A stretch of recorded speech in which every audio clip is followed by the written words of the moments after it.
Okay, good evening, all of you, once again. I hope you guys are doing absolutely fine. Today, we're going to start with amendments in EIS ICAI module for your May 22 examination. तो हम क्या करेंगे, chapter by chapter ICAI ने module में क्या cosmetic changes किए, हाँ कुछ एडिशनल कॉन्सेप्ट्स को भी इंक्लूड किया है. Let's say for example blockchain include किया है चैप्टर नंबर 4 के अंदर, जो डिटेल में डिस्कस करेंगे. कॉन्सेप्ट ऑफ ई रूपी जो प्राइम मिनिस्टर नरेंद्र मोदी ने अनाउंस किया था फ्यू मंथ्स बैक, समझ रहे हो, वो कॉन्सेप्ट आपके बुक्स के अंदर लेके आया है. तो कुछ एडिशनल चीजें भी है, बट उसके अलावा कुछ कॉस्मेटिक चेंजेस भी है जहाँ पे डेफिनेशंस के लैंग्वेज को थोड़ा ठीक किया है. कुछ जगह मैंने आपको बोला भी था ये पॉइंट नंबर 4 का या 5 का जरूरत नहीं होने वाला है, वो उन्होंने इवेंचुअली हटा दिया है. मतलब कहीं कहीं पे जो टेक्निकलिटी वाला प्रॉब्लम्स था उसको ठीक कर दिया है. बट हमारा ऑब्जेक्टिव क्या है, हर चैप्टर में क्या क्या कोर बदलाव आया है मॉड्यूल के अंदर, क्योंकि वो मुझे ज़्यादा इंपॉर्टेंट लगता है एग्जाम के लिए, उसको हम डिस्कस करते जाएंगे. तो in this lecture will discuss chapter number 1 के अंदर अमेंडमेंट्स क्या है EIS में. So I am sure at least इतना याद रहेगा, EIS में we have 5 chapters. Chapter number 1 में कुछ चेंजेस हैं in the risk management strategy, वो डिस्कस करेंगे. चैप्टर 2 में कोई भी चेंज नहीं है मॉड्यूल के अंदर, there is no change in chapter number 2 at all, it is absolutely same, वैसा का वैसा ही है. तो चैप्टर नंबर 2 में कुछ अमेंडमेंट नहीं रहेगा.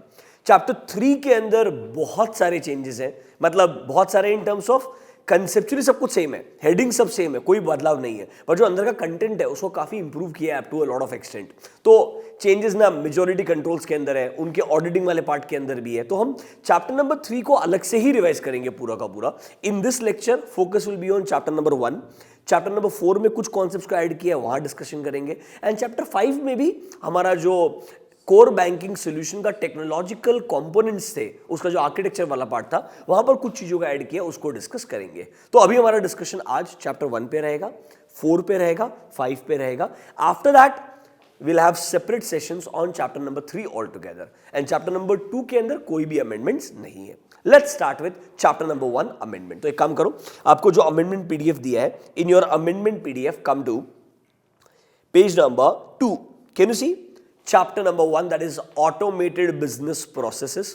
उसमें सबसे पहले एक हेडिंग दिया होगा रिस्क मैनेजमेंट स्ट्रेटजीज.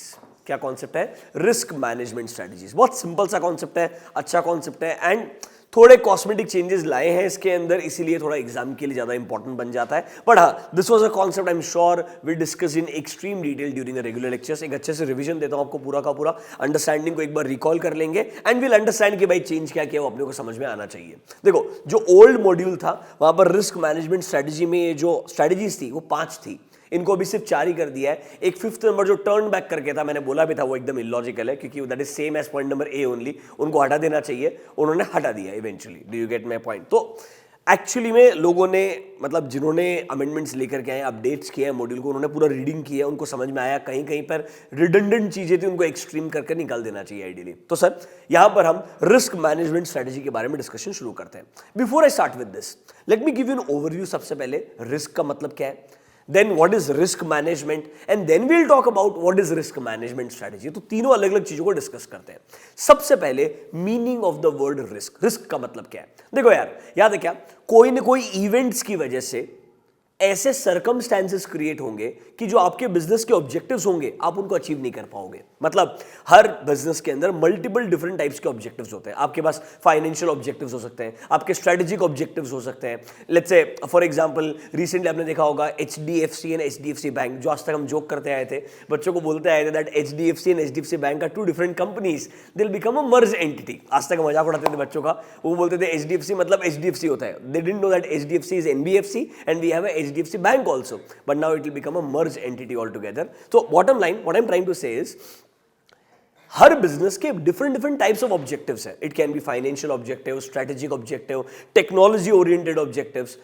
हर कंपनी चाहता है उन ऑब्जेक्टिव्स को रीजनेबल तरीके से अचीव करने का. मतलब वो ऐसे कंट्रोल्स वगैरह डिजाइन करता है, ऐसे प्रोसेसेस बनाता है कि वो अपने ऑब्जेक्टिव्स को अचीव कर पाए. बट देखो, कुछ ना कुछ परसेंट हमेशा रिस्क रहता है, लाइक्लीहुड रहता है, चांसेस रहता है कि आप अपने उन ऑब्जेक्टिव्स को अचीव नहीं कर पाओगे, या उन ऑब्जेक्टिव्स को अचीव करने में प्रॉब्लम्स फेस करने पड़ेंगे. वो जिन इवेंट्स की वजह से आता है, वो इवेंट्स हमारे लिए क्या कहलाते हैं? रिस्क कहलाते हैं. तो रिस्क का मतलब क्या है?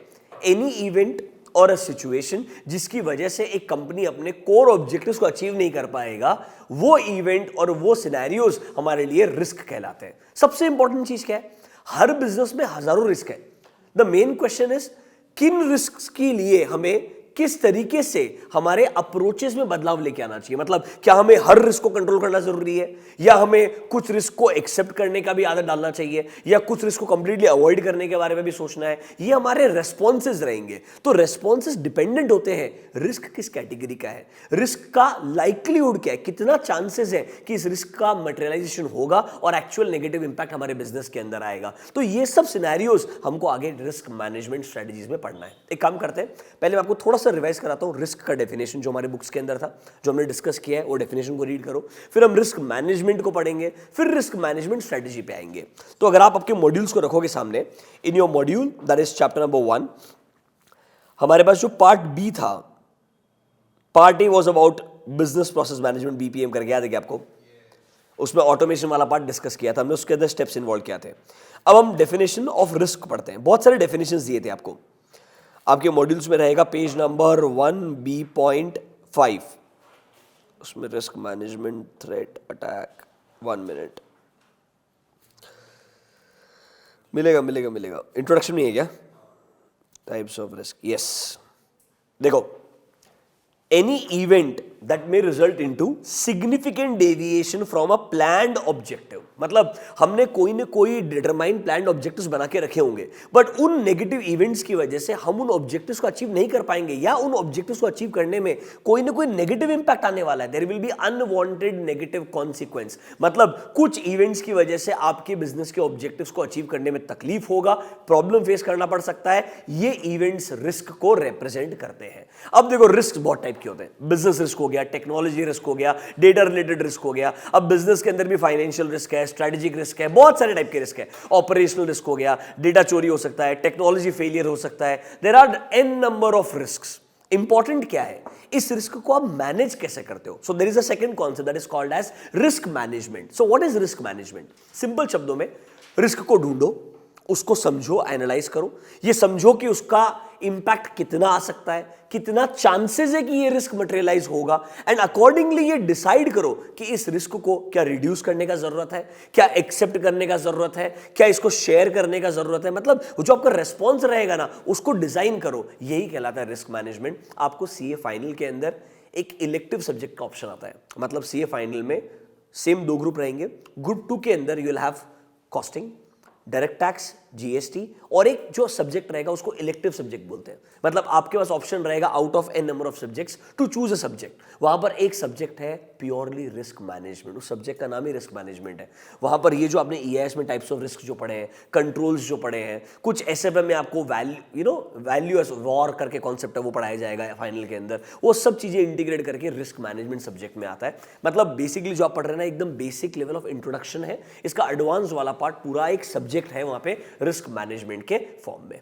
शायद आप लोग उसको चूज करेंगे तो आपको वो वापस से पढ़ने को मिलेगा, बट वहां पर एक फायदा होता है, वहां पर आपको याद नहीं करना होता है, वो ओपन बुक एग्जाम होता है। वहां पर आपको पता होना चाहिए कि मुझे किधर से पिक करके किस क्वेश्चन को कैसे सॉल्व करने का है। वो एक्चुअली में सही तरीका होता है टू टेस्ट कि आपका अंडरस्टैंडिंग कैसा है, rather then remembering the definition. अभी के लिए रिस्क का मतलब क्लियर है, रिस्क मैनेजमेंट वर्ड का मतलब क्लियर है। अब उन्होंने बदलाव क्या किया वो जरा देखते हैं। एक काम करो, आ जाओ आपके मॉड्यूल, अपने अमेंडमेंट वाली शीट के अंदर आ जाओ। देखो, एक वर्ड यूज किया उसने, risk management. It is a process of assessing the risk. अब मुझे बताओ, रिस्क को असेस करने से पहले ढूंढना भी तो पड़ेगा ना यार। तो मेरे हिसाब से पहला पॉइंट है आइडेंटिफाइंग द रिस्क, फिर आता है असेसिंग द रिस्क, और फिर आप सोचते हो इस रिस्क का इंपैक्ट कितना आ सकता है, उसके इंपैक्ट को कैसे रिड्यूस करूं। मतलब याद है क्या, ऑडिट में भी था एक कॉन्सेप्ट, ऑडिट रिस्क करके, कैसे आप अपने ऑडिट रिस्क को एक्सेप्टेबली लोअर लेवल तक लेके आ सकते हो। तो देखो क्या बोलता है, रिस्क को आइडेंटिफाई करो, असेस करो, and then take reasonable steps, ताकि इस रिस्क के इंपैक्ट को आप रिड्यूस कर सकते हो टू द एक्सेप्टेबल लेवल। मतलब what is risk management? It is nothing but identifying the risk, analysing the risk, that is measuring the risk, and उस रिस्क के इंपैक्ट को मिनिमाइज करने का अगर आप ट्राई करेंगे, उसके अकॉर्डिंगली अपने रिस्पॉन्स को डिजाइन करेंगे, ये पूरा मैनेजरियल प्रोसेस जो है वो कहलाता है रिस्क मैनेजमेंट प्रोसेस। इसी को भी आप रिस्क एनालिसिस भी बोल सकते हो। क्या बोल सकते हो? Risk analysis. ऊपर देखो रिस्क एनालिसिस लिख करके दिया है, nothing but a process of identifying the risk, determining कितना मैग्नीट्यूड, मतलब कितना इंपैक्ट आ सकता है, एंड क्या इंपैक्ट आएगा मेरे बिजनेस पे और उसको मैं कैसे मिनिमाइज करने का ट्राई करूंगा। बॉटम लाइन, रिस्क एनालिसिस बोल दो, रिस्क मैनेजमेंट बोल दो, they all mean the same thing. Simple शब्दों में 3 वर्ड याद रखना, रिस्क को आइडेंटिफाई करना, उसको एनालाइज करके असेस करना और फिर रिस्पॉन्स, मतलब कैसे इंश्योर करोगे आप कि इस रिस्क के इंपैक्ट को आप मिनिमाइज करोगे from a business point of view. Do you understand the basic meaning of risk and risk management? थोड़ा देखो क्या है ना, डायरेक्टली अमेंडमेंट एक कॉन्सेप्ट जंप करके पढ़ा दूंगा, समझ में नहीं आएगा। तो पहले एक बेस क्रिएट कर रहा हूं, वो एक चीज अगर याद आ गई आपको तो आप आगे वाला कॉन्सेप्ट को पढ़ पाएंगे। क्लियर है? अब जरा नीचे आओ। Sir, based on the different type of risk and its significance, हमको सोचना पड़ेगा as a top level management कि हमारी रिस्क मैनेजमेंट स्ट्रेटेजी क्या होनी चाहिए। तो सर देखो, रिस्क मैनेजमेंट स्ट्रेटेजी के अंदर इन्होंने आपको कुछ ऑप्शंस दिए हैं। सबसे पहले, अगर आपको लगता है सर यहां पर रिस्क बहुत ज्यादा एक्सट्रीम है, हमको लगता है इसे कंट्रोल भी शायद नहीं किया जा सकता है, this is something which is non negotiable completely, तो आप उसको क्या करना चाहोगे? उस रिस्क को एलिमिनेट करना चाहोगे। एक सिंपल एग्जांपल समझो यार, from a theoretical point of view से थोड़ा एग्जांपल पॉइंट ऑफ व्यू से आते हैं। फॉर एग्जांपल, आपको डर लग रहा है जिस कंपनी से आप रॉ मटेरियल प्रोक्योर कर रहे थे, उनके रॉ मटेरियल की क्वालिटी पे सीरियस इश्यूज रेस किए गए। Do you get my point? और आपको मालूम है जिस प्रीमियम कस्टमर सेगमेंट से आप डील करते हैं, अगर रॉ मटेरियल क्वालिटी में इश्यूज क्लियरली विजिबल है मार्केट के अंदर, मतलब हमारे कस्टमर को जेन्युइनली प्रॉब्लम्स या थ्रेट्स आने वाले हैं, तो आप क्यों कॉम्प्रोमाइज करना चाहोगे? आप कंप्लीटली अपना वेंडर ही चेंज करना चाहोगे completely. You would want to replace the supplier all together, you would want to move on to a new supplier, that means you would want to eliminate the risk completely. तो पहला option क्या है आपके पास में?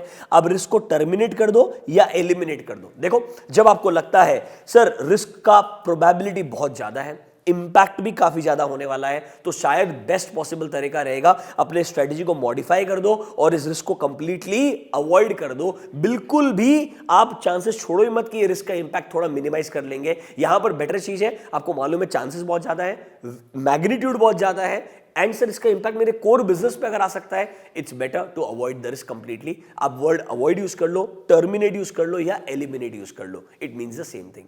Point number 1 clear है? दूसरा चीज, आपने यार कॉस्टिंग में पढ़ा होगा कॉन्सेप्ट याद है, नॉर्मल लॉस, अब नॉर्मल लॉस। आपको मालूम है यार हर बिजनेस के अंदर कुछ ऐसा रिस्क है ही है जो बिजनेस करने का ही रिस्क है अपने आप के अंदर। एंड सर आपको लगता है यार ये रिस्क का ना कोई बहुत मेजर इंपैक्ट नहीं आएगा, मतलब a risk which is a risk, negative impact आ सकता है बट कोई इतना मेजर नहीं है कि इसके बारे में मैं सोचूं। रादर यहां पर ना कॉस्ट बेनिफिट एनालिसिस आ जाता है कि यार ये रिस्क रहने ही वाला है, इसको मैं कितना भी रिड्यूस करने का ट्राई कर लूं, समझ लो मेरे बात, ये कुछ बहुत मेजर बदलाव मेरे बिजनेस के अंदर लाएगा नहीं, छोटा मोटा प्रॉब्लम आ ही सकता है, क्यों ना इस रिस्क को एक्सेप्ट करके चला जाए। Do you get my point? तो पॉइंट नंबर 2 आता है टॉलरेट और एक्सेप्ट द रिस्क। मतलब देखो क्या बोलता है, one of the primary function of management is managing risk. ठीक बात है। तो शायद कुछ रिस्क ऐसे हो सकती है जो बहुत माइनर है, जिनका इंपैक्ट बहुत मेजर नहीं आएगा एंड प्रोबेबिलिटी भी थोड़ी कंपैरेटिवली कम लगती है, तो इस केस में क्यों ना फालतू में पैसा वेस्ट किया जाए टू कंट्रोल दिस रिस्क, इससे बेटर इस रिस्क को एक्सेप्ट कर लिया जाए एंड एक्सेप्ट करके आगे बढ़ा जाए। ये आप सिंपल शब्दों में बोल सकते हैं बिजनेस करने का रिस्क मान सकते हैं आप। हर बिजनेस में हर एरिया में कुछ न कुछ एक ऐसा माइनर रिस्क जरूर रहेगा जिसको आप एक्सेप्ट करके टॉलरेट करके आगे बढ़ना चाहोगे। तो रिस्क मैनेजमेंट स्ट्रेटजी में 2 पढ़ाया। पहला वाला क्या पढ़ाया? सर आप एलिमिनेट करने का ट्राई करो, कंप्लीटली अवॉइड करो इस रिस्क को या टर्मिनेट कर दो। दूसरा क्या बोला? टॉलरेट करने के बारे में सोचो, एक्सेप्ट करने के बारे में सोचो कि इस रिस्क को रिड्यूस करके फायदा नहीं है। दोनों पॉइंट क्लियर है? अब जो तीसरा पॉइंट है जो मेरे हिसाब से सबसे इंपॉर्टेंट है, मतलब सर रिस्क है, प्रोबेबिलिटी भी रीजनेबल है, इंपैक्ट भी रीजनेबल है, इतना इंपैक्टफुल नहीं है कि मैं कंप्लीटली रिस्क को अवॉइड कर दूं, समझ रहे हो, और इतना माइनर भी नहीं है कि मैं इसको एक्सेप्ट कर लूं। मतलब आई एम ट्राइंग टू से इसको कंप्लीटली अवॉइड भी नहीं कर सकते हैं, कंप्लीटली एक्सेप्ट भी नहीं कर सकते हैं। मतलब सर यहां पर सिचुएशन ये है, हमें मिटिगेट करना पड़ेगा, इस रिस्क को रिड्यूस करने का ट्राई करना पड़ेगा। This leads to a new concept that is called as internal control. जब आप रिस्क को मिनिमाइज करना चाहेंगे, उसके इफेक्ट को मिटिगेट करना चाहेंगे, रिड्यूस करना चाहेंगे, उसके लिए आपको कुछ प्रोसेसेस बनाने पड़ेंगे। मैं आपको ये चीज 1000 बार पढ़ाया होगा, याद है क्या? हर बिजनेस के बहुत सारे ऑब्जेक्टिव्स होते हैं, इन ऑब्जेक्टिव्स को अचीव करने में प्रॉब्लम क्रिएट करेगा risk, that is your negative events.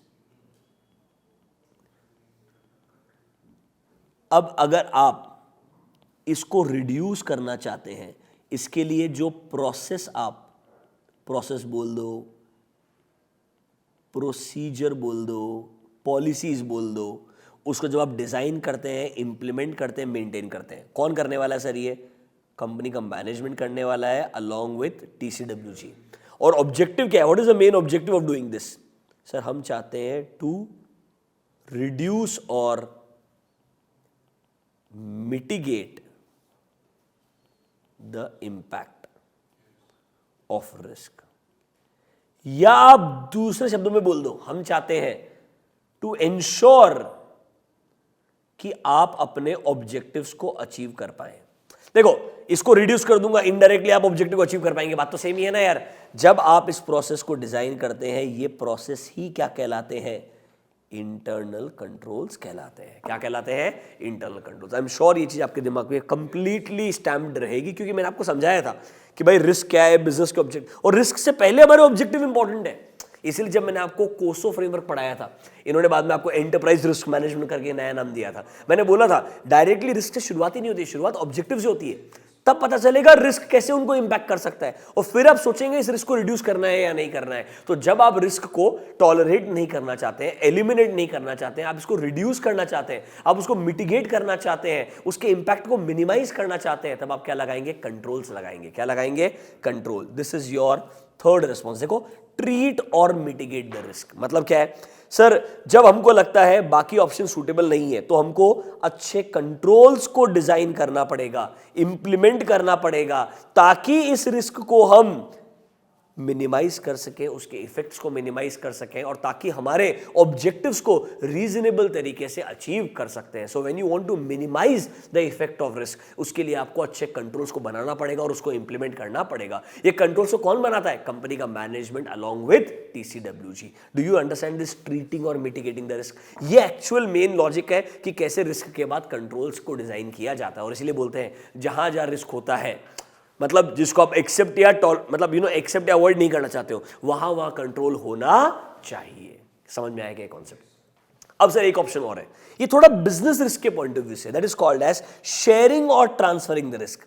ये इंश्योरेंस जैसा कॉन्सेप्ट है यार। मतलब इनका एग्जाम्पल भी वही है। फॉर एग्जाम्पल, आपने एसेट परचेस किया ताकि आप इससे फ्यूचर में रेवेन्यू जनरेट कर पाए, बट यार हो सकता है ना एसेट भी चोरी हो सकता है। There can be a fire in my premises. Don't you think आप उस रिस्क को कंप्लीटली तो अवॉइड नहीं कर सकते हो? Do you get my point? But at least एक थर्ड पार्टी को साथ में ला करके अपने रिस्क को थोड़ा ट्रांसफर कर सकते हो, रिस्क कर सकते हो, मतलब शेयर कर सकते हो basically. That is having a insurance policy for your assets. Do you get my point? General insurance category होती है। तो सर उस केस में आपका फोर्थ सिचुएशन बन जाएगा, दैट इज योर ट्रांसफरिंग और शेयरिंग द रिस्क। देखो, it can be shared with trading partners and suppliers. देखो, आप इंफ्रास्ट्रक्चर वाला काम थर्ड पार्टी को आउटसोर्स कर सकते हो, IT वाला काम आउटसोर्स कर सकते हो। मैंने आपको एग्जांपल भी दिया था, शायद याद है क्या? ऑडिट EIS के लेक्चर के अंदर कभी न कभी आपको बताया होगा that in lot of big fours where I used to work, I still remember that जो IT वाला पार्ट था, that they had outsources to a third party. तो जो इन्फी, TCS या इनके जो टेक महिंद्रा के एम्प्लॉइज होते थे, वो लोग आकर के इनके ऑफिसेस में काम करते थे, बिकॉज इनको लगता है हमारे पास IT वाला एक्सपर्टीज कम है comparatively. When we are good at auditing और let's say advisory services for basics of information technology, we may need to take the help of a third party. तो हम आउटसोर्स कर देते हैं कुछ चीजों को। तो बॉटम लाइन, थोड़ा रिस्क को शेयर ही कर रहे हैं ना यार indirectly. So that is your transferring और sharing the risk। ये आपका रिस्क मैनेजमेंट कॉन्सेप्ट था, एंड ये आपके 4 रिस्क मैनेजमेंट स्ट्रेटजीज थी। पहले ओल्ड मॉड्यूल में टर्न बैक करके था। टर्न बैक का मतलब है एक्सेप्ट कर लेने का। समझ रहे हो मेरा बात? तो वो चीज उन्होंने निकाल दिया क्योंकि वो इलॉजिकल है, अलग से पॉइंट होता ही नहीं है, फर्स्ट पॉइंट में ही कवर्ड होता है। Giving you 2 minutes. चैप्टर 1 में सिर्फ एक ही अमेंडमेंट है, आराम से गो थ्रू कर लीजिए। If you have doubt ask me, otherwise will move on to chapter 4।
Done?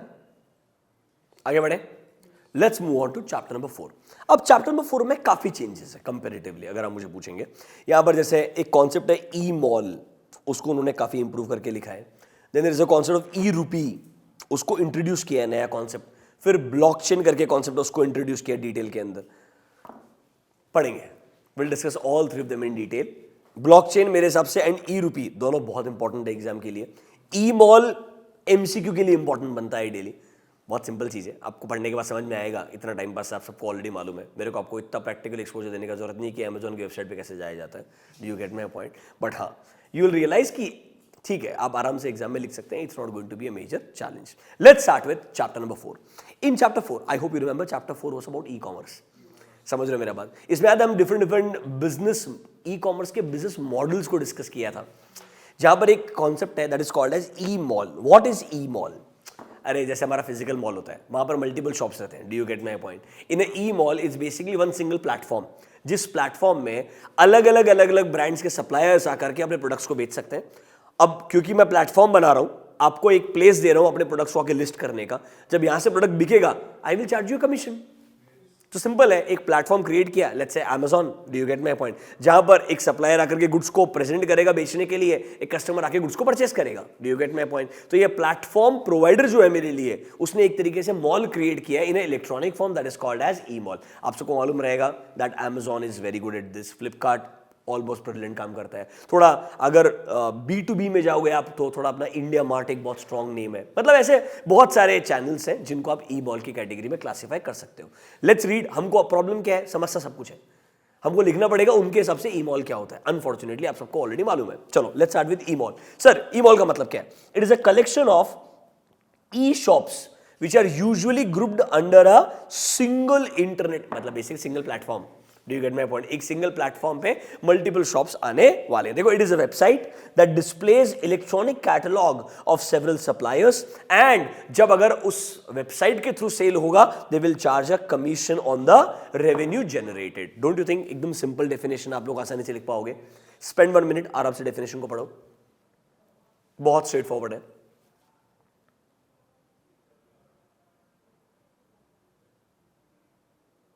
अभी आपने सिर्फ एग्जाम के हिसाब से सोचने का है। कोई भी कॉन्सेप्ट कितना भी इजी लगे, फिर भी उसको रीड करने का कि भाई उनके हिसाब से कैसे लिख सकता हूं मैं, दैट इज मोर इंपॉर्टेंट। वरना तो मेरे को पढ़ाने की जरूरत नहीं, मैं तो बोलता है ये खुद ही पढ़ लो, इतना सिंपल है आइडियली। बट मैं तो थोड़ा एग्जाम पर्सपेक्टिव से आपको रीडिंग करना चाहिए। देखो नीचे आओ। The basic idea of it is same as retail model. जैसे नॉर्मल शॉपिंग मॉल रहता है, वैसा ही एक इलेक्ट्रॉनिक मॉल है। Basically it should not be like यहां पर एक ही कंपनी का एक ही प्रोडक्ट या सिर्फ कुछ लाइन ऑफ प्रोडक्ट्स बिकेंगे। It's more of open ended platform, जहां पर मल्टीपल डिफरेंट यूजर्स, उनके जो डिफरेंट नीड्स हैं, उनको डिफरेंट थर्ड पार्टी प्लेयर्स आराम से फुलफिल कर सकते हैं। सिंपल है, rather than moving to a mall, you go to a electronic website, that is a website जहां पर आपको सारे के सारे ऑप्शंस देखने को मिल जाएंगे, which is a very common feature. अब देखो नीचे उसने क्या बोला है। Sir, there are mainly 2 types और कैटेगरीज। पहला वाला होता है हमारा जनरल मॉल और दूसरा है हमारा स्पेशलाइज्ड मॉल। अब देखो, जनरल मॉल मतलब there is no relationship between products. For example, camera भी बिक सकता है, समझ लो मेरा बात तुम, और कैमरा का रिलेशनशिप में भी लेट्स से एसी के साथ में नहीं है, पर एसी भी बिक सकता है। Do you get my point? Shoes भी बिक सकता है, anything can be sold. Do you get my point? जहां पर एक स्पेसिफिक कैटेगरी नहीं है, हाँ कैटेगराइजेशन किया जाएगा, but multiple categories will be there. Do you get my point? ये कंप्लीटली ओपन एंडेड रहेगा। Amazon is a classic example for the same. देखो क्या बोलता है, online stores that have a variety of items for sale and do not specialise in selling any one item, that is why they are called as general stores. Clear है? उन्होंने भी example मेरे हिसाब से Amazon का दिया है। अब दूसरा वाला क्या है? स्पेशलाइज्ड स्टोर्स और मॉल्स। अब यार इसने जो 99 एकर्स का एग्जांपल दिया है, तुम 99 एकर्स बोल दो या मैजिक ब्रिक्स बोल दो मतलब यहां पर एक इंडस्ट्री ओरिएंटेड अलग अलग लोग आएंगे, समझ रहे हो मेरा बात? हाँ, वहां पर आपको अपार्टमेंट्स बाई करना है, रो हाउसेस बाई करना है, लैंड बाई करना है, या रेंट करना है, लीज करने का है, but it will be connected to one industry. Do you get my point? एक इंडस्ट्री स्पेसिफिक उन्होंने प्लेटफॉर्म क्रिएट किया है, that is called as specialised malls for you. Do you get my point? अब इसके अंदर बुक माई show को भी cover कर सकते हैं, सर्विस इंडस्ट्री में प्रैक्टो को कवर कर सकते हैं, जो एक स्पेसिफिक इंडस्ट्री को केटर कर रहे हैं, ना कि ओपन एंडेड मेजोरिटी इंडस्ट्री को केटर कर रहे हैं एक साथ में। ये 2 कैटेगरीज हो गई। 1 मिनट स्पेंड करके उड़ा दो, बहुत सिंपल सा है। गलती से अगर एमसीक्यू में आ गया तो you should be able to answer. और अगर क्वेश्चन नंबर 1 कंपलसरी क्वेश्चन जो 2 मार्क के लिए आता है, मतलब 5 मार्क में 2 मार्क और 3 मार्क के जो क्वेश्चन आते हैं, उसमें अगर 2 नंबर के लिए आ गए तो फोकट में नंबर मिल रहे, तुमको मिस नहीं करना चाहिए तुमने।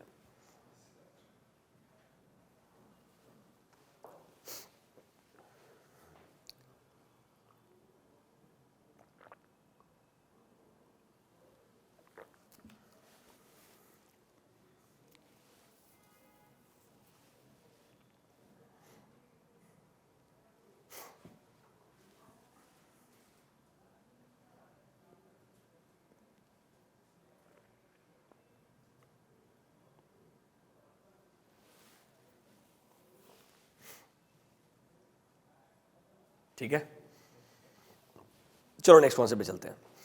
अब उन्होंने डिजिटल पेमेंट्स के अंदर एक कॉन्सेप्ट आपके लिए इंट्रोड्यूस किया है बुक के अंदर, और रियल लाइफ में भी इंट्रोडक्शन कुछ मंथ्स पहले ही हुआ है, द कॉन्सेप्ट ऑफ ई रूपी।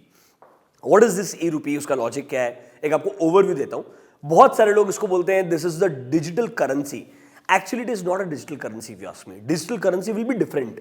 This concept is little different. People actually have a lot of misconception about this. 2 minute सुनो आराम से शांति से, उनका पर्पस क्या है गवर्नमेंट का इसको इंट्रोड्यूस करने के पीछे, and how it is different from a digital currency. मैं आपको एक्सप्लेन करने का ट्राई करता हूं, थोड़ा ट्राई करो सुनने का। ओके, सिंपल शब्दों में, जब हम ऑफिस वगैरह में काम करते थे, like I still remember in 2013-14 when I used to work with Deloitte, along with the salary they used to give you an option कि आप अपने सैलरी का कुछ पार्ट जो है 2-2,500 रुपए का part, let's say for example, उसके जगह पे सोडेक्सो के कूपन्स ले लो।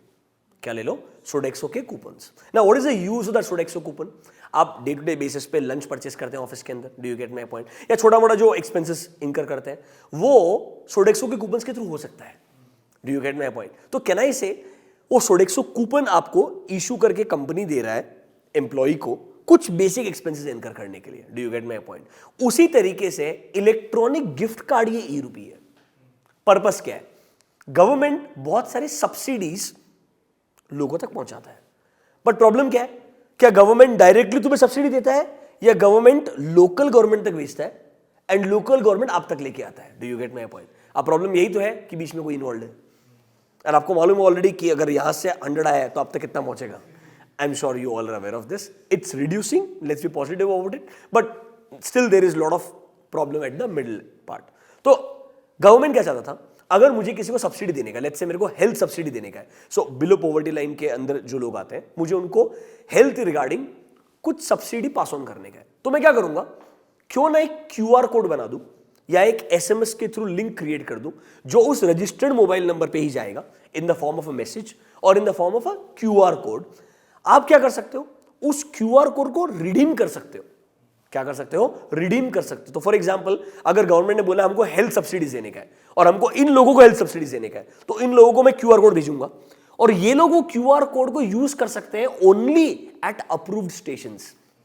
तो गवर्नमेंट मतलब हेल्थ मिनिस्ट्री बैंक्स के थ्रू क्यूआर कोड जनरेट करेगा। ऑब्वियसली वो बैंक्स को पैसा पे करेगा, बैंक्स उनका इक्विवेलेंट क्यूआर कोड जनरेट करके दे देगा, do you get my point, जो ये लोग रजिस्टर्ड यूजर्स तक पहुंचा देंगे, डायरेक्टली आपको मैसेज के फॉर्म में आ जाएगा। फिजिकल इशू वाला कॉन्सेप्ट ही नहीं है, it will go to the registered person automatically, and आप जो रजिस्टर्ड मेडिकल मतलब प्लेसेस है वहां पर जा सकते हो, ट्रीटमेंट ले सकते हो और ट्रीटमेंट के बदले में सिर्फ वो क्यूआर कोड से पेमेंट कर सकते हो, do you get my point. तो बेसिकली वो लोग free of cost service provide नहीं कर रहे, उन लोग को पैसा इनडायरेक्टली हेल्थ मिनिस्ट्री प्रोवाइड करेगा, आपको सब्सिडी एक क्यूआर कोड के थ्रू मिल रहा है। अब यहां पर ऑब्जेक्टिव क्या है, उस क्यूआर कोड का इस्तेमाल स्पेसिफिक पर्पस के लिए हो सकता है। That is why I am saying it is not a digital currency. Digital currency का मतलब है you can use it as a currency for any purpose. यहां ई रूपी का जो ऑब्जेक्टिव है कोई एक specific purpose for a specific person के लिए, एंड कुछ जो स्पेसिफिक स्पॉट्स है, जो स्पेसिफिक अप्रूव्ड मतलब जगह जो रहेगी, सिर्फ वही उसको रिडीम कर सकते हो आप। इट्स मोर लाइक, मुझे एक बात बताओ, तुमने एक जमाने में आइडिया के लिए रिचार्ज का कूपन खरीदा 50 रुपए का, क्या तुम इससे एयरटेल का रिचार्ज कर सकते हो? क्या नहीं कर सकते। तुम इससे आइडिया का ही रिचार्ज कर सकते हो। याद है क्या, उसमें भी कैटेगरी होती थी, 49 रुपीज का रिचार्ज, तो 49 वाला रिचार्ज ही होगा। Are you understanding my point? ये वो सेम कॉन्सेप्ट है जो उन्होंने ई रूपी के फॉर्म में लॉन्च किया। मेन ऑब्जेक्टिव गवर्नमेंट का है कि सब्सिडीज लोगों तक डायरेक्टली पहुंचाया जाए, रादर देन मिडिल के अंदर जो हमारे चैनल्स हैं उनको हटाने का ट्राई किया जाए, ताकि करप्शन कम होगा कंपेरेटिवली और एक्चुअली में बेनिफिट लोगों तक पास ऑन किया जा सकता है। That is the main objective. This is the concept of e rupee. It is not a digital currency. Lot of people think that it is nothing but digital currency. Digital currency अलग रहेगा, वो अलग से introduce किया जाएगा, do you get my point, जहां पर objective रहेगा कि आप अपनी सैलरी के अंदर डिफाइन करोगे कि मेरे को मेरे बैंक अकाउंट में कितना सैलरी चाहिए एंड कॉइन्स के फॉर्म में कितना सैलरी चाहिए। उस कॉइन्स को आप किसी भी पर्पस के लिए यूज कर सकते हो आप। That will be different from e rupee. Do you understand ई रूपी नाउ? चलो पढ़ते हैं। देखो, recently government of India has launched a new mode of cashless and contactless digital payment named as e-rupee based on UPI. Again, ये किसने create किया है? आपको मैंने बताया था, याद है, आरबीआई के अंडर एनपीसीआई है, national payment corporation of India, उन्होंने ही क्रिएट करके दिया है। वो ही होल्ड करता है सबसे strongest possible position to come up with these revolutionary things. Objective क्या है? टू एंश्योर सीमलेस ट्रांसफर, इस वर्ड को मत करना, to ensure seamless transfer of benefits to citizen in a leak proof manner. What is leak proof manner? हम चाहते हैं अगर मैं 100 रुपए का बेनिफिट मेरे सिटीजन को देना चाहता हूं, उन तक 100 रुपए तक का बेनिफिट पहुंचना चाहिए। ऐसा नहीं होना चाहिए जिनके थ्रू पहुंचा रहा हूं 50 रुपए बीच में खा जाएंगे, मेरे सिटीजन तक मतलब 40 रुपए 50 रुपए बचेगा। Do you get my point? We don't want that to happen, that this should be a leak. Objective बहुत अच्छा है, ऑनेस्टली स्पीकिंग, लॉजिक बिल्कुल सही है, कोई गलती नहीं है इसके अंदर। अब इसको आप इंप्लीमेंट कैसे करते हो, किस स्केल पे करते हो, यूटिलाइजेशन कैसे करते हो, वो एक सबसे बड़ा पार्ट है। देखो लोग ना हर चीज को बाईपास करने का रास्ता ढूंढ लेते हैं, that's a different story. But जो कॉन्सेप्ट डेवलप किया है वो ये है कि एक्चुअली में इंसान तक सब्सिडी के फॉर्म में पहुंचेगा। तो ये आपको एग्जाम में लिखना पड़ेगा, सर ये ऑब्जेक्टिव है सीमलेस ट्रांसफर ऑफ बेनिफिट्स। आप साइड में लिख सकते हो सब्सिडीज, जो गवर्नमेंट अलग अलग सब्सिडीज देता है ना इन the form of different benefits, उसको पास ऑन करने का इन अ लीक प्रूफ मैनर। देखो it is a basically a E voucher that will be delivered to beneficiaries. तो assume कर लो people under below poverty line are your beneficiaries in this case. आपको किस फॉर्म में देगा? देखो या तो QR कोड के फॉर्म में देगा या SMS string based voucher. Basically SMS के अंदर आपको एक वाउचर आएगा जिसको स्कैन कर लो या लिंक पे क्लिक करके आप पेमेंट कर दो। बॉटम लाइन वो एक स्पेसिफिक पर्सन को जा रहा है, स्पेसिफिक पर्पस के लिए जा रहा है। देखो funds will be directly transfer to their bank account. देखो these vouchers are, mark the word, person and purpose specific. मैं आपको बोला हेल्थ सब्सिडी है तो सिर्फ हेल्थ सब्सिडी के लिए यूज आएगा। आपको मैसेज डायरेक्टली भेजा है तो आपके लिए ही वो बनाया गया है। Do you get my point? मतलब if they are released by the government for the purpose of vaccination, they can be redeemed only for vaccination purpose. This is just one example. ये उन्होंने कोविड-19 के टाइम में health subsidies के perspective से ही सोचा था। देखो this contactless e-rupee is easy, safe and secure as it keeps the details of beneficiaries completely confidential. Obviously ना आपको मैसेज के फॉर्म में आया है तो आपके डिटेल्स तो मेरे पास में ही नहीं। अगर मैं यूपीआई पेमेंट करता हूं तो मेरे को आपका वर्चुअल पेमेंट एड्रेस लगता है, आपका यूपीआई आईडी लगता है, which can be associated with the bank, with your name. Do you gate? At least मेरे को कुछ तो पर्सनल डिटेल मिल सकता है। ये कंप्लीटली सिक्योर है। देखो the entire transaction process through this voucher is very fast and at the same time reliable. एक बात और बोलूं क्या, कभी कभी जब आप गूगल पे के थ्रू पेमेंट करते हैं, मालूम ना कभी कभी ट्रांजैक्शन डिक्लाइन हो जाता है, नहीं होता है। Do you get my point? यहां पर वो चांसेस और कम है क्योंकि ये प्रीपेड है। Since this is already paid, this will work even more seamlessly, more faster, because bank को पैसा ऑलरेडी आ चुका है इसके लिए। Are you understanding my point? It's just that transferring from bank to a third person. It is not coming from your account to another account. Next, any government agency or a corporation can generate e-rupee vouchers via their partner banks. Obviously, banks के through ही generate करवाना पड़ेगा क्योंकि banks के पास ही authority रहता है। And NPCI comes under RBI, तो obviously banks के through channelize किया जाएगा। ये अच्छा कॉन्सेप्ट है, 4 मार्क के लिए भी आ सकता है, 2 मार्क के लिए भी आ सकता है। इंपॉर्टेंट चीजें क्या है, मैं चाहता हूं आपके आंसर में क्या आना ही चाहिए। वापस से मैं रेड में मार्क करके दे रहा हूं, जो आना ही चाहिए compulsorily. New mode of cashless and contactless digital payment, जहां ऑब्जेक्टिव है seamless transfer in a leak proof manner. This should be your first statement. फिर सर ये ई वाउचर्स रहेंगे जो किस फॉर्म में आएंगे? क्यूआर कोड या एसएमएस स्ट्रिंग बेस्ड वाउचर के फॉर्म में आएंगे। And sir these are person and purpose specific. अब एग्जांपल इनका ही वैक्सीनेशन का दे सकते हो। उसके बाद में सिंपल चीज है सर, ये इजी रहेगा, सेफ रहेगा, सिक्योर रहेगा, वो तो जनरल चीज आप लिख सकते हो। कोई भी एजेंसी इशू कर सकता है विद देयर पार्टनर बैंक। बहुत सिंपल स्ट्रेट फॉरवर्ड आंसर है, you can not go wrong. Just spend 5 minutes और जब पढ़ रहे हो इतना सिंपल अच्छे तरीके से पढ़ लो कि अगली बार खुद से पढ़ने की जरूरत ही ना पड़े।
ठीक है, कैन वी गो नेक्स्ट?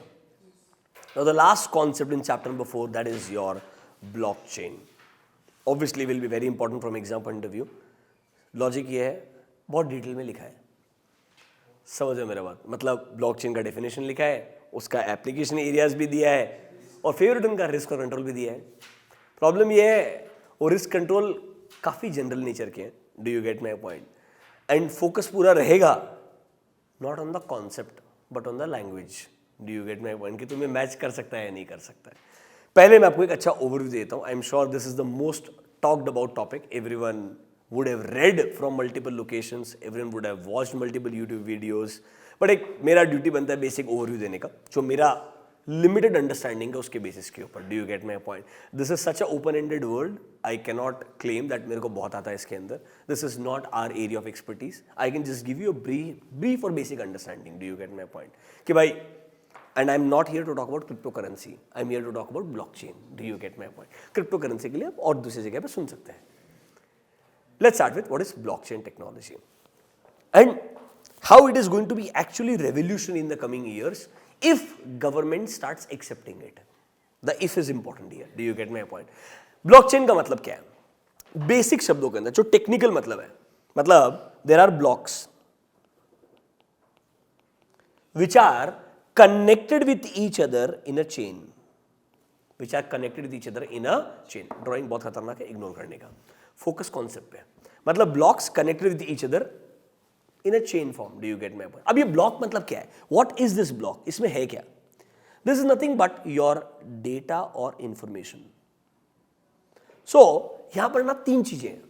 ये बोल रहा है ब्लॉक हियर रिप्रेजेंट्स डेटा और information plus there is a word called hash. ये काफी कॉमन टर्म है इन इंफॉर्मेशन टेक्नोलॉजी. हैश जैसे अगर आप मुझे पूछेंगे when you open your smartphone, आप फिंगरप्रिंट के थ्रू अगर ओपन करते हैं उसके अंदर, do you get my point? Let's say आपने देखा होगा स्टार्टिंग में फिंगरप्रिंट सेट करना पड़ता है and it takes some time to set your fingerprint for a while. Do you get my point? Similarly if you use an iPhone, अगर आपने retina scan किया होगा, स्टार्टिंग में वो हर अलग अलग तरीके से स्कैन करके ट्राई करता है ताकि वो मैच कर सके. अगर ये मैच होगा तो ही वो आपको एक्सेस देगा. Do you get my point? तो हैश बोल सकते हो एक तरीके से की है या एक स्कैन करने का मैकेनिज्म है जो मैच करके आपको एक, याद है प्राइमरी की कॉन्सेप्ट रहता है डेटाबेस के अंदर, डीबीएमएस के अंदर, तो एक तरीके से मेरा प्राइमरी की जैसे रिप्रेजेंट करता है. प्राइवेट की बोल दो या प्राइमरी की बोल दो. Do you get my point? And हर ब्लॉक में there is something called as previous hash. मतलब every block is actually interconnected with each other. अभी एक एग्जांपल लेते हैं. चलो हमारे पास ना यहां पे 3 ब्लॉक है, block 1, 2 and 3. Hash, previous hash.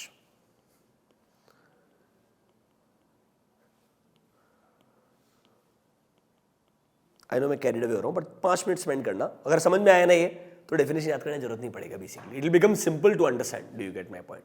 अब अज्यूम करो जो पहला ब्लॉक है, समझ रहे हो मेरा बात, उसका हैश है लेट्स से 1x24, कुछ भी हो सकता है. Hash is a randomly generated number. Do you get my point? And it's a very long number comparatively, so that people cannot remember it. That's the main objective. Do you get my point? फिर देखो आपने जो notice किया होगा ना, कभी कभी strong password generate करने के लिए आईफोन खुद रेकमेंड करता है, let me recommend you strong password, और वो इतना स्ट्रॉन्ग होता है कि ऑब्वियसली नॉर्मल ह्यूमन बीइंग तो रेकमेंड उसको मतलब याद ही नहीं कर सकता है. तो ये हैश एक तरीके से आपके लिए समझ लीजिए स्ट्रॉन्ग प्राइवेट की है. Do you get my point?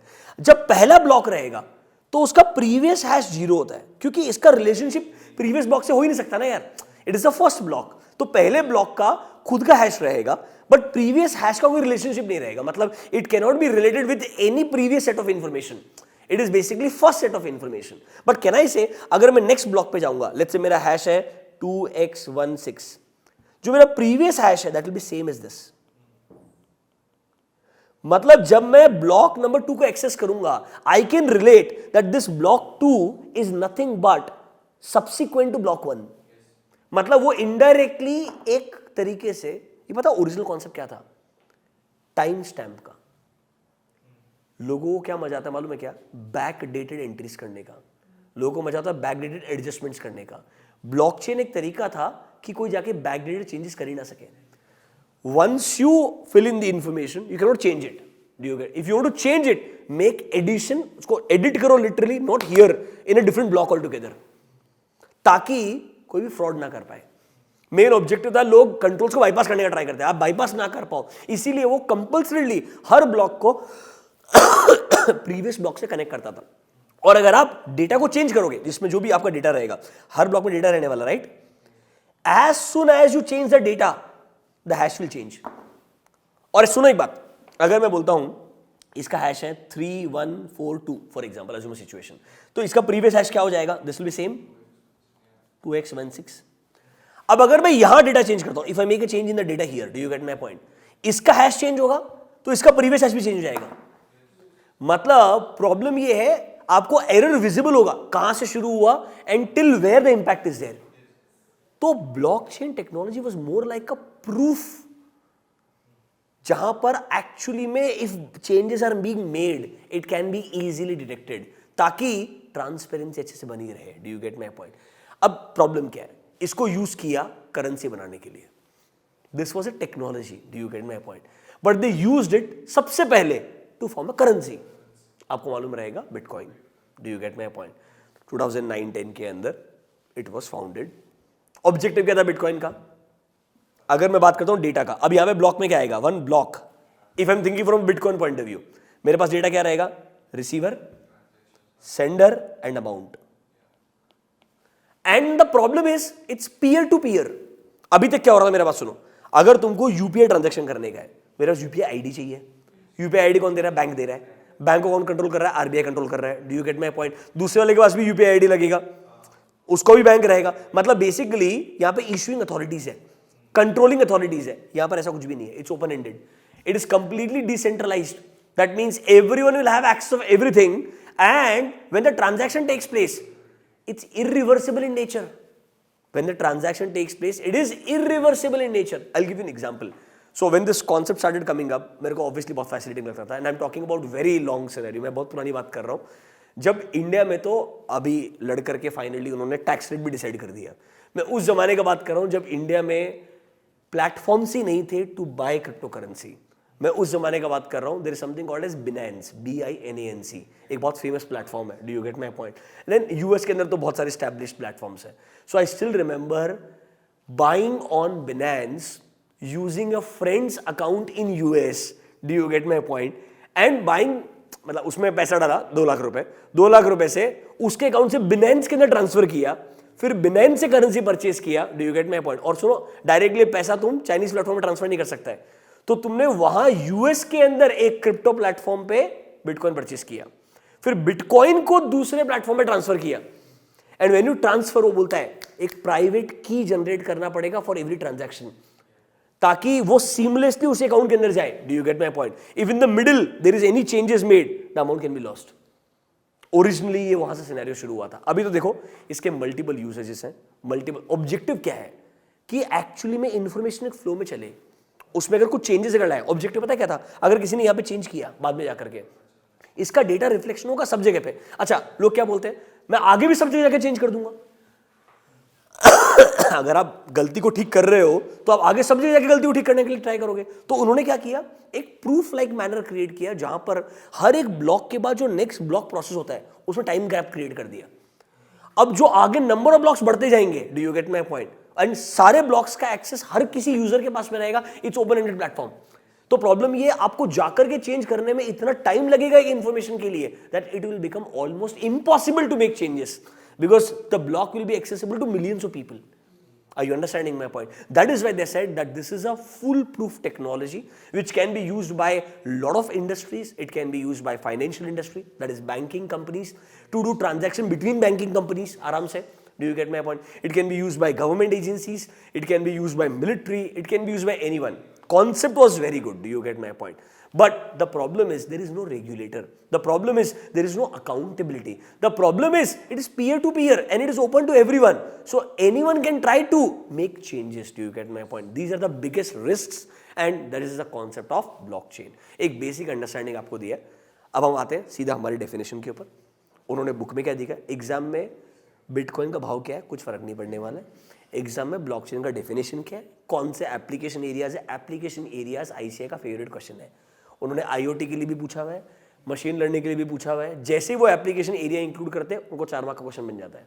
तो प्लीज ध्यान रखना, ब्लॉकचेन का definition and application areas are extremely important. आ जाओ अपने मॉड्यूल्स के अंदर। चलो let's start with the definition of blockchain. Page number 5, are you there? देखो sir, it is sometimes referred as, mark the word, distributed ledger technology. मतलब objective है ये यहां पे सेंट्रलाइज नहीं है, कंप्लीटली डिसेंट्रलाइज्ड है। यहां हर ब्लॉक के अंदर एक स्पेसिफिक इंफॉर्मेशन रहेगा। एंड देखो ऐसा नहीं है मेरे पास, ऐसे मैंने इंफॉर्मेशन स्टार्ट क्रिएट किया तो पहले ब्लॉक का एक्सेस मेरे पास ही रहेगा, नहीं। इंफॉर्मेशन मेरे से का सेकंड पर्सन के पास में गया, उसको फर्स्ट ब्लॉक का एक्सेस भी रहेगा, सेकंड ब्लॉक का एक्सेस भी रहेगा।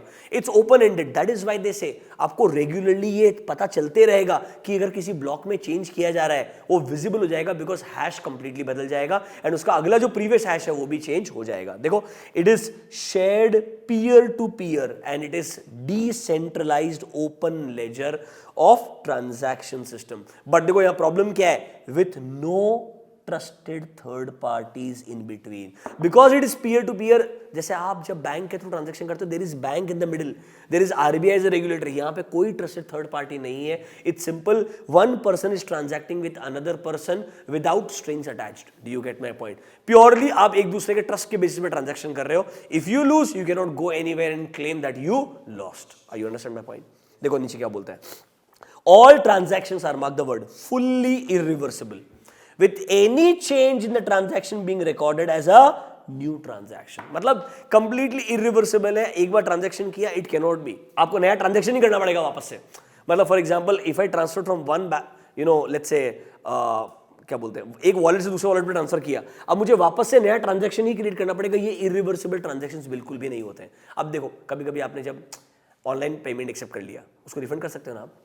Do you get my point? At least trace back कर सकते हो, अकाउंटेबिलिटी होती है। यहाँ पे वो रिफंड करेगा, उसका कोई लॉजिक नहीं है। There is no such thing at all. Main challenge क्या आपको मालूम रहेगा, terrorism financing can be done. Do you get my point? It can come from a completely unknown place to completely another unknown beneficiary and will become very difficult to trace the flow of funds. सोचो ना, अब मेरे को हवाला करने की जरूरत ही नहीं है ना। If I really want, I can just transfer in bitcoins. Do you get my point? It is so simple, within a fraction of seconds, ideally. So that is why it is very risky. The way they created as a currency was the challenge. Technology is not bad. Technology is really great. The problem is they use it as a currency replacement scenario. That is the biggest threat to any government or any economy in the world. देखो क्या बोलता है. The decentralized network refers to a network which is not controlled by any bank, corporation और government. अगर आपने simple शब्दों में ए और बी में जो मैंने मार्क किया उतना लिख दिया, आपका डेफिनेशन वाला पार्ट कंप्लीट हो जाएगा। गिविंग यू 2 मिनट्स, आराम से कीवर्ड्स को पिक करो, समझो कि सर यहाँ पे पीयर टू पीयर शेयरिंग है, डिसेंट्रलाइज्ड ट्रांजैक्शन का सिस्टम है, इरिवर्सिबल ट्रांजैक्शंस रहेंगे। ये वर्ड्स आपको पिक करके लिखने पड़ेंगे। आराम से पढ़ो एक बार शांति से।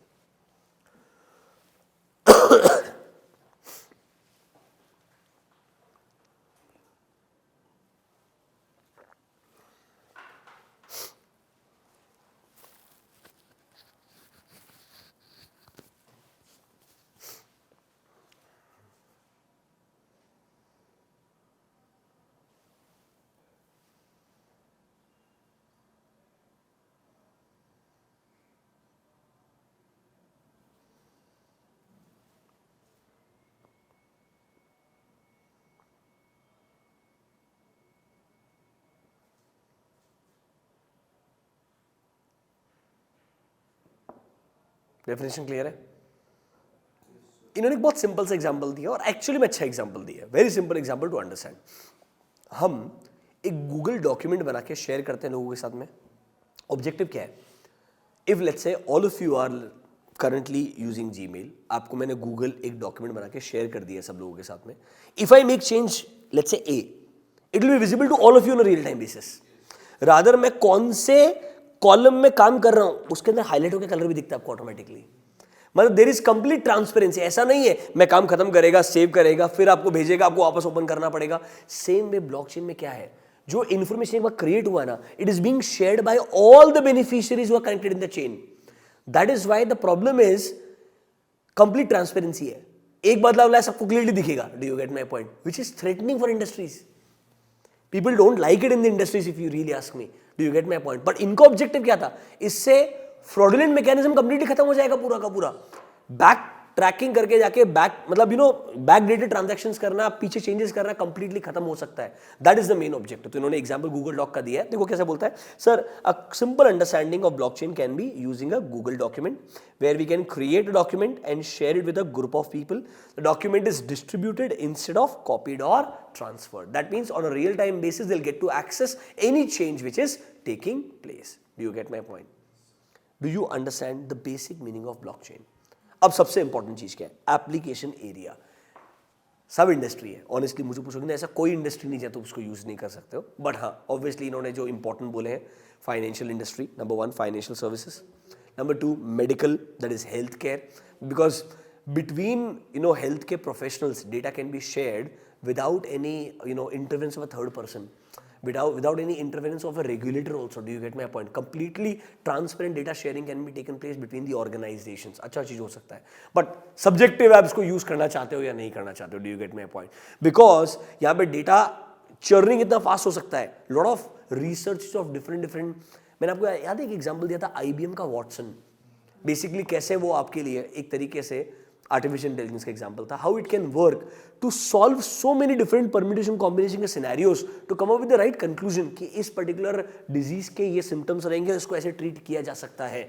And this can be shared between people on a real time basis. Do you get my point? That's the main objective. तो health care is there, financial services are there, governments if they want to use it, travel industry, economic forecast करने वाले लोग हो गए. मतलब ऐसे तो आप मुझे बोलोगे तो कोई भी इंडस्ट्री में काम में आ सकता है. अब एक काम करो, इनकी जो इंडस्ट्रीज है उसमें से कुछ वर्ड्स को पिक कर लो. देखो फॉर एग्जांपल फाइनेंशियल सर्विसेज में आप क्या कर सकते हो, कोई भी जो आपके प्रॉपर्टी या एसेट के ट्रांजैक्शंस जो रहेंगे, उन ट्रांजैक्शंस का पूरा लॉग मिलेगा, रिकॉर्ड मिलेगा ना यार क्लियरली, कि डे 1 ऑफ द ट्रांजैक्शन से लेकर के पूरा. Just imagine, think about this. HDFC, ये घर जब सबसे पहली बार बिका था, इस इंसान ने खरीदा था इतने रुपए का लोन लेकर के. Do you get my point? Block stored. वापस जब ये बिका तो किसके पास गया, उसने भी वापस से री लोन लिया, रीफाइनेंस किया HDFC के साथ के अंदर. एक पूरा हिस्ट्री बना हुआ रहेगा. जस्ट इमेजिन, नोटरी के अंदर जाके लाइन में खड़ा होने की जरूरत नहीं है. Do you get my point? The one-on-one interaction things can be simplified if you really want to use the technology in the right sense. Next, healthcare, they can share data in the healthcare industry by ensuring highest level of privacy, security and interoperability. That means multiple people can use the data at the same time. It's just that data एक के पास ऐसा नहीं है ना. For example, when people are developing vaccinations, do you get my point? उनकी जो research के theories रहेंगे, that can be shared with so many organizations so that there can be a faster solution to the problem. Next, governments can do this. मतलब अगर उनको लगता है e-voting करवाने के लिए, व्हीकल रजिस्ट्रेशन करने के लिए, लैंड रजिस्ट्रेशन करने के लिए बहुत प्रॉब्लम हो जाएगा बहुत अगर ऐसा किया तो. नेक्स्ट, ट्रैवल इंडस्ट्री, आपके जो लॉयल्टी प्रोग्राम्स वगैरह होते हैं, पासपोर्ट आइडेंटिफिकेशन वगैरह करने का है, मतलब everything can be streamlined. Possible है बिकॉज यहाँ पर डेटा में चेंज इजीली लाया ही नहीं जा सकता है. वंस इट इज मेड आपको ऑलरेडी पता चल जाएगा कि इसका पूरा हिस्ट्री क्या है आइडियली. फिर इकोनॉमिक फोरकास्ट वाले क्या कर सकते हैं, मार्केट को प्रिडिक्ट कर सकते हैं, स्टॉक ट्रेडिंग फ्यूचर में कर सकते हैं. इन्होंने स्टॉक ट्रेडिंग नहीं, उसके लिए करेंसी क्रिएट कर दी and then the currency started trading all together. ये प्रोसेस सॉल्व करने का बात कर रहे थे, उन्होंने करेंसी क्रिएट किया. Understand the difference. टेक्नोलॉजी का लॉजिक अलग था और करेंसी का लॉजिक अलग है. Do you understand this? आपको एप्लीकेशन एरियाज एंड डेफिनेशन आने चाहिए. रिस्क क्या है, चलो पढ़ लेते हैं. सिंपल चीज है, कोई भी यहाँ पे अकाउंटेबिलिटी होल्ड नहीं करता है, कोई रेगुलेटर नहीं है, तो प्रॉब्लम ये है सबसे बड़ा problem. If there is a problem to someone, who should I go and claim? देखो sir, who is responsible for managing the risk if no one party is in charge, and how proper accountability can be achieved is the biggest challenge in case of a blockchain. देखो sir, सबसे important problem ये भी है, अगर कोई central authority नहीं रहेगा administrate करने के लिए या प्रोटोकॉल अमेंडमेंट्स लाने के लिए, तो सबसे बड़ा चैलेंज जो आज की तारीख में हो रहा है यार, बिटकॉइन एक रात के अंदर 70% गिर सकता है, नेक्स्ट डे मॉर्निंग 80% बढ़ भी सकता है. Do you get my point? क्योंकि यहाँ पर कोई बीच में रेगुलेटर का कॉन्सेप्ट ही नहीं है, सर्किट का कॉन्सेप्ट ही एग्जिस्ट नहीं करता है. Do you get my point? हमारे इधर सेबी आकर के बोल सकता है आज ट्रेडिंग नहीं होगा. Do you get my point? चलो एटलीस्ट निफ्टी में नहीं होगा या एक पर्टिकुलर स्टॉक के अंदर नहीं होगा. There is an option. एक उन्होंने टाइमलाइन क्रिएट किया है, इतने बजे सर्किट लगा तो ऐसा होगा. यहाँ पर कोई है ही नहीं ना बीच के अंदर. Do you get my point? तो obviously the biggest challenge is people sentiments will drive everything. And that is the biggest risk in the world. Do you get my point? Next, as blockchain involves humongous data, सबसे बड़ा problem यही है कि जो information का overload हो जाएगा उसका मॉनिटरिंग कैसे होगा? मॉनिटरिंग पॉसिबल नहीं है. Just imagine how many transactions between crypto currencies takes place. उनको मॉनिटर कैसे करोगे आप? पॉसिबल ही नहीं है। और अगर मैं बोल रहा हूं हर ट्रांजैक्शन के लिए एक हैश बन रहा है, प्रीवियस हैश डेवलप हो रहा है पूरा का पूरा, मल्टीपल करेंसीज के बीच में हो रहा है, अरे उन्होंने तो क्या मल्टीपल सिनेरियोस क्रिएट किए। अगर आप दूसरा करेंसी बाई करना है उसके लिए पहले करेंसी बाई करना पड़ेगा।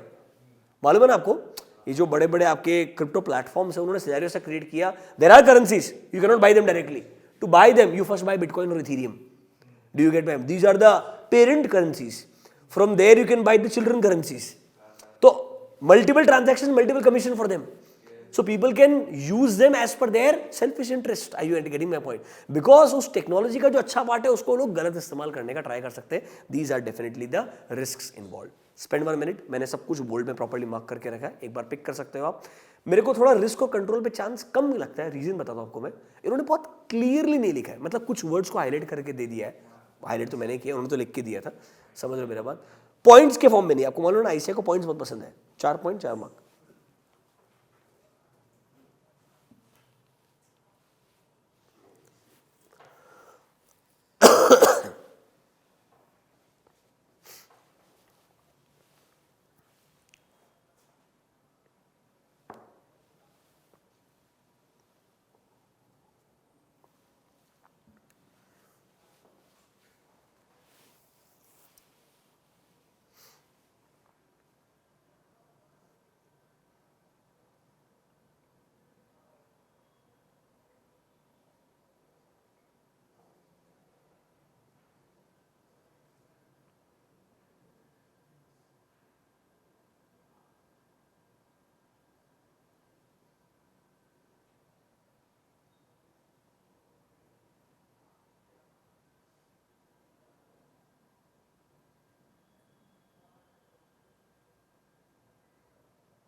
तो definition of blockchain, application and at least 1-2 risk आपको आने चाहिए।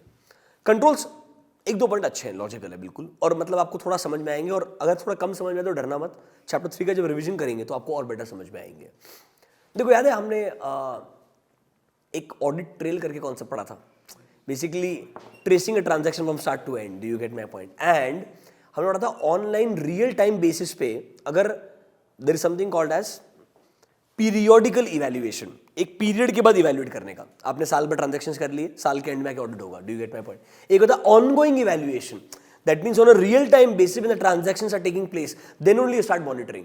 Just imagine if any industry wants to use blockchain, blockchain का फायदा क्या है? Interoperability, people will have access, it will be open ended, multiple transactions will take place, multiple people will be involve. Problem क्या है? इतना volume of transaction बढ़ जाएगा, उनको मॉनिटर करना, उन ट्रांजैक्शंस को कंट्रोल करना और चैलेंजिंग हो जाएगा। तो don't you think you will need ongoing evaluation, जहां पे कंटिन्यूअस जब ट्रांजैक्शन हो रहा है तभी उसको इवैल्यूएट किया जा रहा है, और इफ इट इज रॉन्ग उसको इमीडिएटली फ्लैग किया जा रहा है, तब जाके वो कंट्रोल हो पाएगा ना यार। तो ये कंट्रोल्स ना रेकमेंड कर रहे हैं रियल लाइफ में, अभी तक न तो इन्होंने किसी ने यूज किया है न किसी ने कंट्रोल लगाया है। Do you understand my point? अभी तो सिर्फ क्रिप्टो करेंसीज बने हैं on this technology. Yes, lot of companies must be trying internally how can we use this in a better manner. Even our finance minister said that we'll use blockchain to make revolutionary changes. People also say this can change the way you do audit, because periodical audit concept will be useless. If there is a continuous monitoring of all transactions, if you cannot go and make backdated changes, that means auditing will become very simple comparatively if you understand the controls and if you have those ongoing evaluations. So there are a lot of changes which are expected in future, but let's come to control number 1. देखो, as oppose to traditional manual techniques, आपको यहां पर computerised continuous monitoring techniques, continuous monitoring मतलब regularly ongoing evaluation होना चाहिए। As and when transactions are taking place, as and when information is getting changed, it should be evaluated on a real time basis. Mark the word, it should be used to perform ongoing evaluation, क्योंकि blockchain के अंदर huge volume of data process होने वाला है। क्या control number 1 समझ में आया? क्या इंपॉर्टेंट वर्ड क्या मार्क करोगे? Continuous monitoring technique, that is ongoing evaluation. Why? Because there is a huge volume of data. देखो, जब ऐसा बहुत सारा कंटेंट जब लिखा होता है, एटलीस्ट 2-4 पॉइंट ऐसे पिक करो जो बहुत लॉजिकल लगते हैं, आसानी से आप लिख भी सकते हो। वापस से इस आउट ऑफ 4-5 में से 1-2 लॉजिकल है, बाकी 2-3 सिर्फ लिखे मैं तुमको बताऊंगा वापस, और जब अगली बार अमेंडमेंट आएगा ना उसको क्लीन कर देंगे, और 100% ऐसा ही होता है। पॉइंट नंबर 2 पे आओ। देखो, याद है आपको एक वर्ड पढ़ाया था डेटा एनालिटिकल प्रोसीजर्स, मैंने आपको याद है ऑडिट कमांड लैंग्वेज ACL करके पढ़ाया था, आइडिया करके पढ़ाया था, ये ऑडिट में था, audit in an automated environment. तो देखो क्या बोलता है, suitable data analytics procedure shall be obtained, and उसको डेवलप करना पड़ेगा आपको ताकि आप ब्लॉकचेन से जो रेलेवेंट इंफॉर्मेशन है उसको एक्सट्रैक्ट कर सकते हो। एक बात सोचो, जब मैं बोल रहा हूं transactions are taking place between people, अब हो सकता है ना मैं 10 रुपए भी ट्रांसफर कर रहा हूं विद यूजिंग क्रिप्टो करेंसी, अब 10-10 रुपए के ट्रांजैक्शन को मुझे फ्लैग नहीं करना है, मुझे सोचना पड़ेगा। यहां पे क्वालिटी इंफॉर्मेशन, याद है आपको prevention of money laundering act पढ़ाया था, जहां पे क्या बोला था, अगर आप कैश डिपॉजिट्स कर रहे हो significant amount in a particular account with in a period of 15 days, with in a period of 30 days, मतलब इन्होंने ट्रेंड नोटिस करना चाहिए। तो डेटा एनालिटिक्स प्रोसीजर्स अगर आप यूज करोगे तो आप क्वालिटी डेटा को एक्सट्रैक्ट कर पाओगे, उसको एनालाइज कर पाओगे और समझ पाओगे एग्जैक्टली प्रॉब्लम्स क्या और ठीक क्या करना चाहिए। देखो यहाँ कंट्रोल लगा रहा है, मतलब if you are using blockchain technology, जो प्रॉब्लम्स आप फेस कर रहे हो उसको रिड्यूस कैसे कर सकते हैं। तो पहले बोला ऑनगोइंग इवैल्यूएशन करो, उसका ही कनेक्टेड पार्ट है, ये दूसरा पार्ट नहीं, उससे कनेक्टेड है। ऑनगोइंग इवैल्यूएशन करने के लिए आपको डेटा एनालिटिकल प्रोसीजर्स लगेंगे जो आपको हेल्प करेंगे to obtain quality data from blockchain, ताकि उसको प्रोसेस करके यूजेबल इंफॉर्मेशन बना करके आप सही डिसीजंस ले सकते हो। अरे तभी तो आप डिसीजन मेकिंग कर पाओगे ना एग्जैक्टली मुझे क्या करना चाहिए। एक एग्जांपल देखो, सिंपल सा एग्जांपल बोलता हूं कैसे it can become revolutionary in future. Just think about it. आपने सुना होगा ना मेरे पास प्री अप्रूव्ड कार लोन है, एक कॉन्सेप्ट सुना होगा आपने, और वो प्री अप्रूव्ड कार लोन को यूज करने के लिए आपको आपका इंटरनेट बैंकिंग में जाना पड़ता है, ये मोबाइल बैंकिंग में जाना पड़ता है। What is this pre approved? That means they have monitored all the transactions in your bank statements and they know the amount of inflows and outflows on a regular basis in a bank account, and they know that this person has the capability to repay at least 5 lakh rupees of car loan or 10 lakh rupees of car loan। तो वो क्या करता है, system automatically आपको एक option देता है, you have a pre approved car loan of 5 lakh. सबको सेम नहीं दिखेगा, किसी को 5 लाख दिखेगा, किसी को 10 लाख दिखेगा, किसी को 20 लाख दिखेगा, डिपेंडिंग अपॉन व्हाट दे। अभी ये तो बहुत बेसिक लेवल पे हो रहा है। Just imagine I am trying to say all different your financial needs are all integrated in your banking platforms because they monitor every single transaction you do, and accordingly they give you an offer that you can use it by clicking on this। That means manual intervention कितना खत्म हो जाएगा, जो number of paper work required है वो कितना कम हो जाएगा comparatively. Are you understanding my point? This can be enabled, but for that I need data extraction. मेरे को क्वालिटी डेटा मिलेगा तभी मैं डिसीजन ले पाऊंगा, तो मुझे मेरे सिस्टम को भी समझाना पड़ेगा ये पैरामीटर्स है, ये डेटा को पिक कर। मतलब तू नोटिस कर, ये बंदे को सैलरी के फॉर्म में आ रहा है पैसा, या सडनली 2 महीने में एक बड़ा चेक आता है। इंपॉर्टेंट है नोटिस करना, अगर सैलरी के फॉर्म में आ रहा है तो ज्यादा रिस्क नहीं है, इससे आइडिया मांगने की जरूरत ही नहीं है। इसको हर महीने के 2 तारीख को एक्स अमाउंट क्रेडिट होता है जो कंसिस्टेंटली क्रेडिट हो रहा है। दैट मीन्स इसका आइडिया क्लियरली मुझे बताएगा ये सैलरीड एम्प्लॉई है। I you understanding?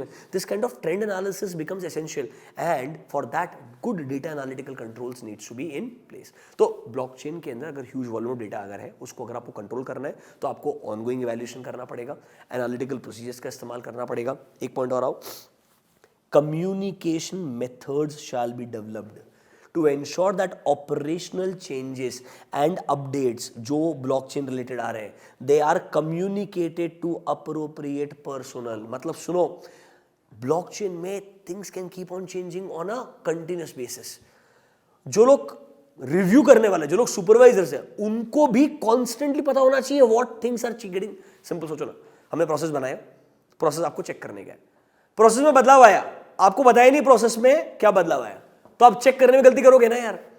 There is a maker checker concept, but the checker should know how process keeps on changing. So there has to be a communication method that on a regular basis, every time we make a change, you are getting updated about the same. If you're not updated about the new process, how will you actually monitor and justify कि ढंग से होगा या नहीं होगा? तो ये थोड़ा सा मैं बोल रहा हूँ ना, डिटेल में चले गए। बेसिक जो पहले 2 पॉइंट थे ना वो लॉजिकल थे, जो आपको एक अंडरस्टैंडिंग दे रहे कंट्रोल्स के बारे में। अब वो कंट्रोल के अंदर ना कम्युनिकेशन मेथड होना चाहिए, मतलब अब वो छोटी छोटी चीजों पे चले गया। फिर देखो एक पॉइंट और, the unique aspect of blockchain is, एक दिख रहा है क्या word, smart contract, private keys. ये प्राइवेट की आपको मैंने वो जो हैश रिप्रेजेंट किया था ना वो चीज, तो ये जो प्राइवेट की हो गया। स्मार्ट कॉन्ट्रैक्ट्स पता है क्या है? These are more like contracts where if you fulfil the conditions the money will transfer automatically. So rather than giving you post dated cheques, we sign a contract, as soon as these conditions are fulfilled, criteria are matched, the transaction will take place automatically. Do you get my point? This is what blockchain wants to create in the world. तो अगर ऐसा कुछ है तो ये सब के सब फैक्टर्स को हमने ढंग से हमारे हेल्थ केयर इंडस्ट्री के लिए, गवर्नेंस के पॉइंट ऑफ व्यू से, ओवरऑल रिलायबिलिटी के पॉइंट ऑफ व्यू से अच्छे से असेस करना चाहिए. मतलब सर ये सब यूनिक फीचर्स है जो ब्लॉकचेन में और नॉर्मल टेक्नोलॉजी में नहीं थे, तो इन सब फैक्टर्स को ज्यादा फोकस करके रखना पड़ेगा, क्योंकि यहां पर रेगुलेटर नहीं है, पीयर टू पीयर है. तो किस बेसिस पे ट्रांजैक्शन हो रहा है? हैश के बेसिस पे हो रहा है, प्रीवियस हैश मैच हो रहा है कि नहीं हो रहा है, वो चेंज हुआ तो किसने चेंज किया आइडियली. तो these factors needs to be focused more when you are designing controls. Basically control उधर लगाओ जहां पर आपको लगता है रिस्क ज्यादा है. ये यूनिक फीचर्स है जहां पे रिस्क इन्वॉल्व ज्यादा रहेगा, यहां पर आपको ढंग से असेसमेंट करके कंट्रोल डिजाइन करना पड़ेगा. आप अगर पहले 3 पॉइंट लिख लोगे तो काम हो जाएगा. पहला पॉइंट ऑनगोइंग इवैल्यूएशन, दूसरा point smart data analytical procedures, ताकि आप अच्छा डेटा को एक्सट्रैक्ट कर पाओ और इन्फॉर्मेशन को मैनेजमेंट तक पहुंचाओ to make a decision. And third point आप लिख सकते हो कि भाई आपको अच्छे कम्युनिकेशन चैनल्स क्रिएट करने चाहिए, ताकि जो लोग रिव्यू कर रहे हैं उन्हें पता होना चाहिए ब्लॉकचेन में जो बदलाव हो रहे हैं उन बदलाव को कैसे कॉन्स्टेंटली हमें मॉनिटर करते रहना चाहिए. Even if you can remember these 3 points, we are more than good from exam point of view. See, this can be a very good question in exam. Include किया है मटेरियल के अंदर, मतलब chances बहुत ज़्यादा है. कंटेंट भी अच्छे से लिख के दिया है. हाई चांसेस, डेफिनेशन अच्छे से आना चाहिए, एप्लीकेशन एरियाज आना चाहिए, may be 2 risk and 2 control, bare minimum इतना आपको आना चाहिए. मैं रिक्वेस्ट करूंगा जिनको राइटिंग प्रैक्टिस करने से डर लगता है उन्होंने ऐसे क्वेश्चन को पक्का राइटिंग प्रैक्टिस करना चाहिए, क्योंकि ऐसे क्वेश्चन को प्रैक्टिस करने का फायदा ये है थोड़ा आपको याद भी बेटर होगा, और अगर एग्जाम में आने के चांसेस ज़्यादा है तो आप उसको बेटर तरीके से एग्जाम में भी प्रेजेंट कर पाओगे, बिकॉज आपने एक आध बार ट्राई किया हुआ है. Do you understand this? This marks the end of amendments in chapter number 4. Chapter 4 में क्या क्या अमेंडमेंट्स पढ़े हमने? ई मॉल क्या होता है, ई रूपी कॉन्सेप्ट क्या होता है, एंड ब्लॉकचेन कॉन्सेप्ट क्या है. ये ब्लॉकचेन एंड ई रूपी कंप्लीटली नया कॉन्सेप्ट था. ई मॉल का हिंट था बट उसको थोड़ा ठीक करके उन्होंने इंक्लूड किया है. Chapter number 1, chapter 4 done. Chapter 2 में चेंजेस थे ही नहीं है, मैंने आपको बोला. चैप्टर 3 के लिए सेपरेट सेशंस रहेंगे. तो अब छोटा सा चेंज है चैप्टर नंबर 5 के अंदर, उसको डिस्कस करेंगे. एंड वो चैप्टर 5 वाला चेंज भी ना, ऑनेस्टली अभी मैं आपको एक ओवरव्यू दे दूंगा, उसका बेटर अंडरस्टैंडिंग आपको चैप्टर 3 के बाद ही आएगा, because it is in the technological component. याद है आपको 2 टियर एंड 3 टियर आर्किटेक्चर पढ़ाया था, उसके अंदर हमारा एप्लीकेशन सर्वर होता है, डेटाबेस सर्वर होता है. थोड़ा आपका अंडरस्टैंडिंग चैप्टर नंबर 3 में वापस आएगा, उसके बाद में आपको वो चीज़ समझ में आ जाएगी. काफ़ी सिंपल है, you will be able to understand, don't worry. Let's discuss chapter number 5.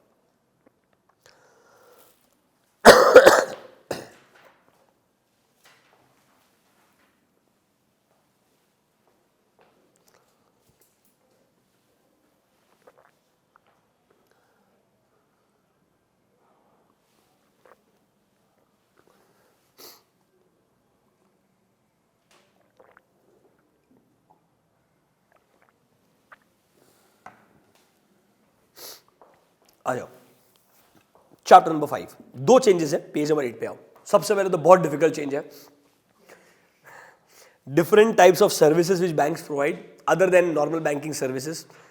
उसमें एक कॉन्सेप्ट है नॉन लाइफ इंश्योरेंस पॉलिसी, और कभी कभी ये पॉलिसी चिपकाई जाती है आपको कि आपको लेनी पड़ेगी अगर आपको लॉकर फैसिलिटी चाहिए तो कंपल्सरीली. मतलब अगर आपको हमारी कोई सर्विस चाहिए तो आपको हमें कोई ना कोई पॉलिसी बेचने का मौका देना पड़ेगा. So non life insurance is basically और जनरल इंश्योरेंस. यार 2 कैटेगरी है, लाइफ इंश्योरेंस, दूसरा जनरल इंश्योरेंस. मतलब everything else other than life when you get it insured it's called as general insurance और नॉन लाइफ इंश्योरेंस. एमसीक्यू में आ सकता है, पढ़ो के देखो क्या बोलता है. Insurance contracts that do not come under the ambit of life insurance are called as non-life or general insurance. Example, home, vehicle are susceptible to damages, and if you take insurance regarding the same, it can be called as general insurance. Clear है? Detail में आपको पढ़ने के लिए मिलेगा CA final के अंदर. वैसे आपको इंटर में मिला होगा इंश्योरेंस करके एडवांस अकाउंट्स में चैप्टर रहेगा, ग्रुप 1 में होगा, एडवांस में नहीं था.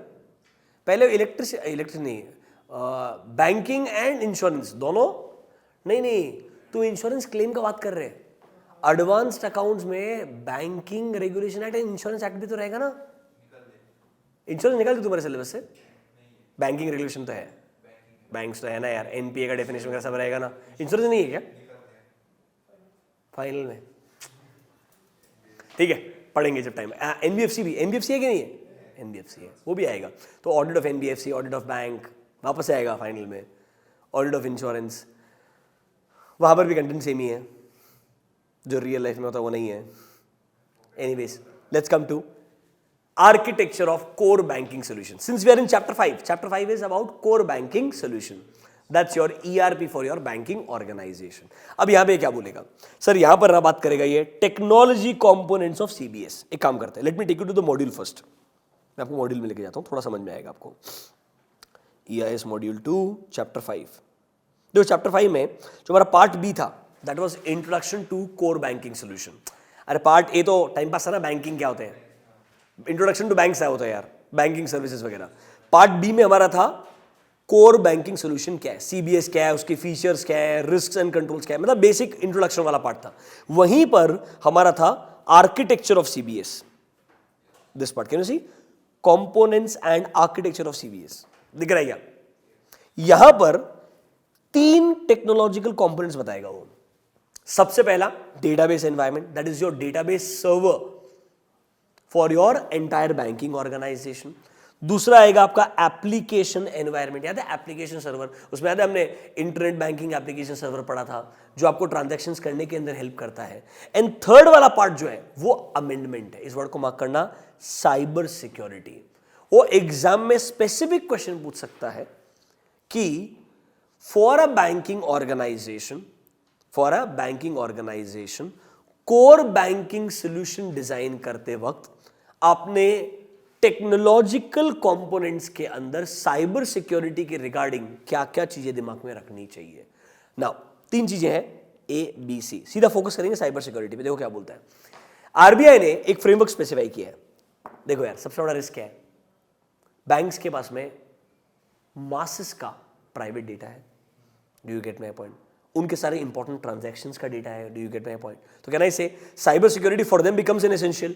आपने सुना होगा एक जमाने में फिशिंग अटैक्स, मतलब क्लोन वेबसाइट बना देने का. People try to log in and they end up logging and losing their log in and password details. इसलिए आपने देखा, नोटिस क्या किया होगा बेसिक चीज कि जब आप आजकल इंटरनेट बैंकिंग पे लॉग इन करते हो, अलग अलग टाइप के कंट्रोल लगाए. For example user ID password डाला, लॉग इन नहीं होगा, पहले ओटीपी चाहिए. जो ओटीपी आएगा तो ही आप लॉग इन, 2 वे ऑथेंटिकेशन. तो password is 1 way authentication, but I don't want only 1 authentication. मेरे को चाहिए अब आपको रजिस्टर्ड नंबर पे ओटीपी आया तो ही आप लॉगिन कर पाओगे.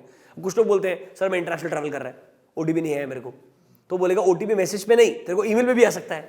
Do you get my point? या याद है गूगल ऑथेंटिकेटर करके आता है, वहां पर भी ऑप्शन रहेगा, तेरे को एक रियल टाइम पे ओटीपी जनरेट करेगा जो लैप्स हो जाएगा. मतलब 2 वे ऑथेंटिकेशन आप डाल सकते हो. फिर याद है जब आप मोबाइल एप्लीकेशंस यूज कर रहे हो बैंक्स के, तो वो क्या बोलते हैं, अगर आप मोबाइल के अंदर लॉगिन किया है और रियल टाइम पे उनका डेस्कटॉप पे जाके लॉगिन करोगे, आपको ऑटोमेटिकली पैरेंट लॉग आउट हो जाएगा. मतलब एक यूजर आईडी पासवर्ड से एक ही डिवाइस पे एक ही जगह पे एक टाइम पे लॉगिन रहेगा. एंड अगर आपने कोई ट्रांजैक्शन नहीं किया और आप आइडल छोड़ दिया लॉगिन करने के बाद में, वो ऑटोमेटिकली सेशन टाइम आउट कर देगा. What are these? These are different controls what they've designed. Do you get my point? And ये सब जो है ना हमारे साइबर सिक्योरिटी फ्रेमवर्क से आया है. तो वो साइबर सिक्योरिटी फ्रेमवर्क में आता क्या है, 2 ही चीज कोर है. टोटल 4 चीजें पर 2 चीज कोर है. पहला पार्ट देखो क्या बोलता है, sir cyber security framework create किया आरबीआई ने ताकि सर इंफॉर्मेशन सिक्योरिटी स्ट्रांग रहे बैंक्स के लिए. मतलब वो क्या चाहता है, नंबर 1 वो चाहता है बैंक्स अपने नेटवर्क की सिक्योरिटी के लिए अच्छे कंट्रोल्स लगाए. अच्छा, अभी नेटवर्क सिक्योरिटी मतलब फायरवॉल्स इंस्टॉल करना चाहिए, प्रॉक्सी सर्वर्स के थ्रू गलत तरीके से आप एंटर नहीं कर. याद है प्रॉक्सी सर्वर्स मतलब someone who doesn't have the access of a website can still try to access that website using a masked user ID details. उसको लगेगा कि ये एक्चुअल में जेन्युइन यूजर है, पर वो एक्चुअल जेन्युइन यूजर नहीं रहेगा. मतलब हम चाहेंगे ऐसे मैलिशियस अटैक्स नहीं हो पाए हमारे बैंक के वेबसाइट के ऊपर. तो हम चाहते हैं उनका नेटवर्क सिक्योर्ड रहे ताकि फायरवॉल्स के थ्रू या मल्टीपल चैनल्स के through only authorise people should be able to enter.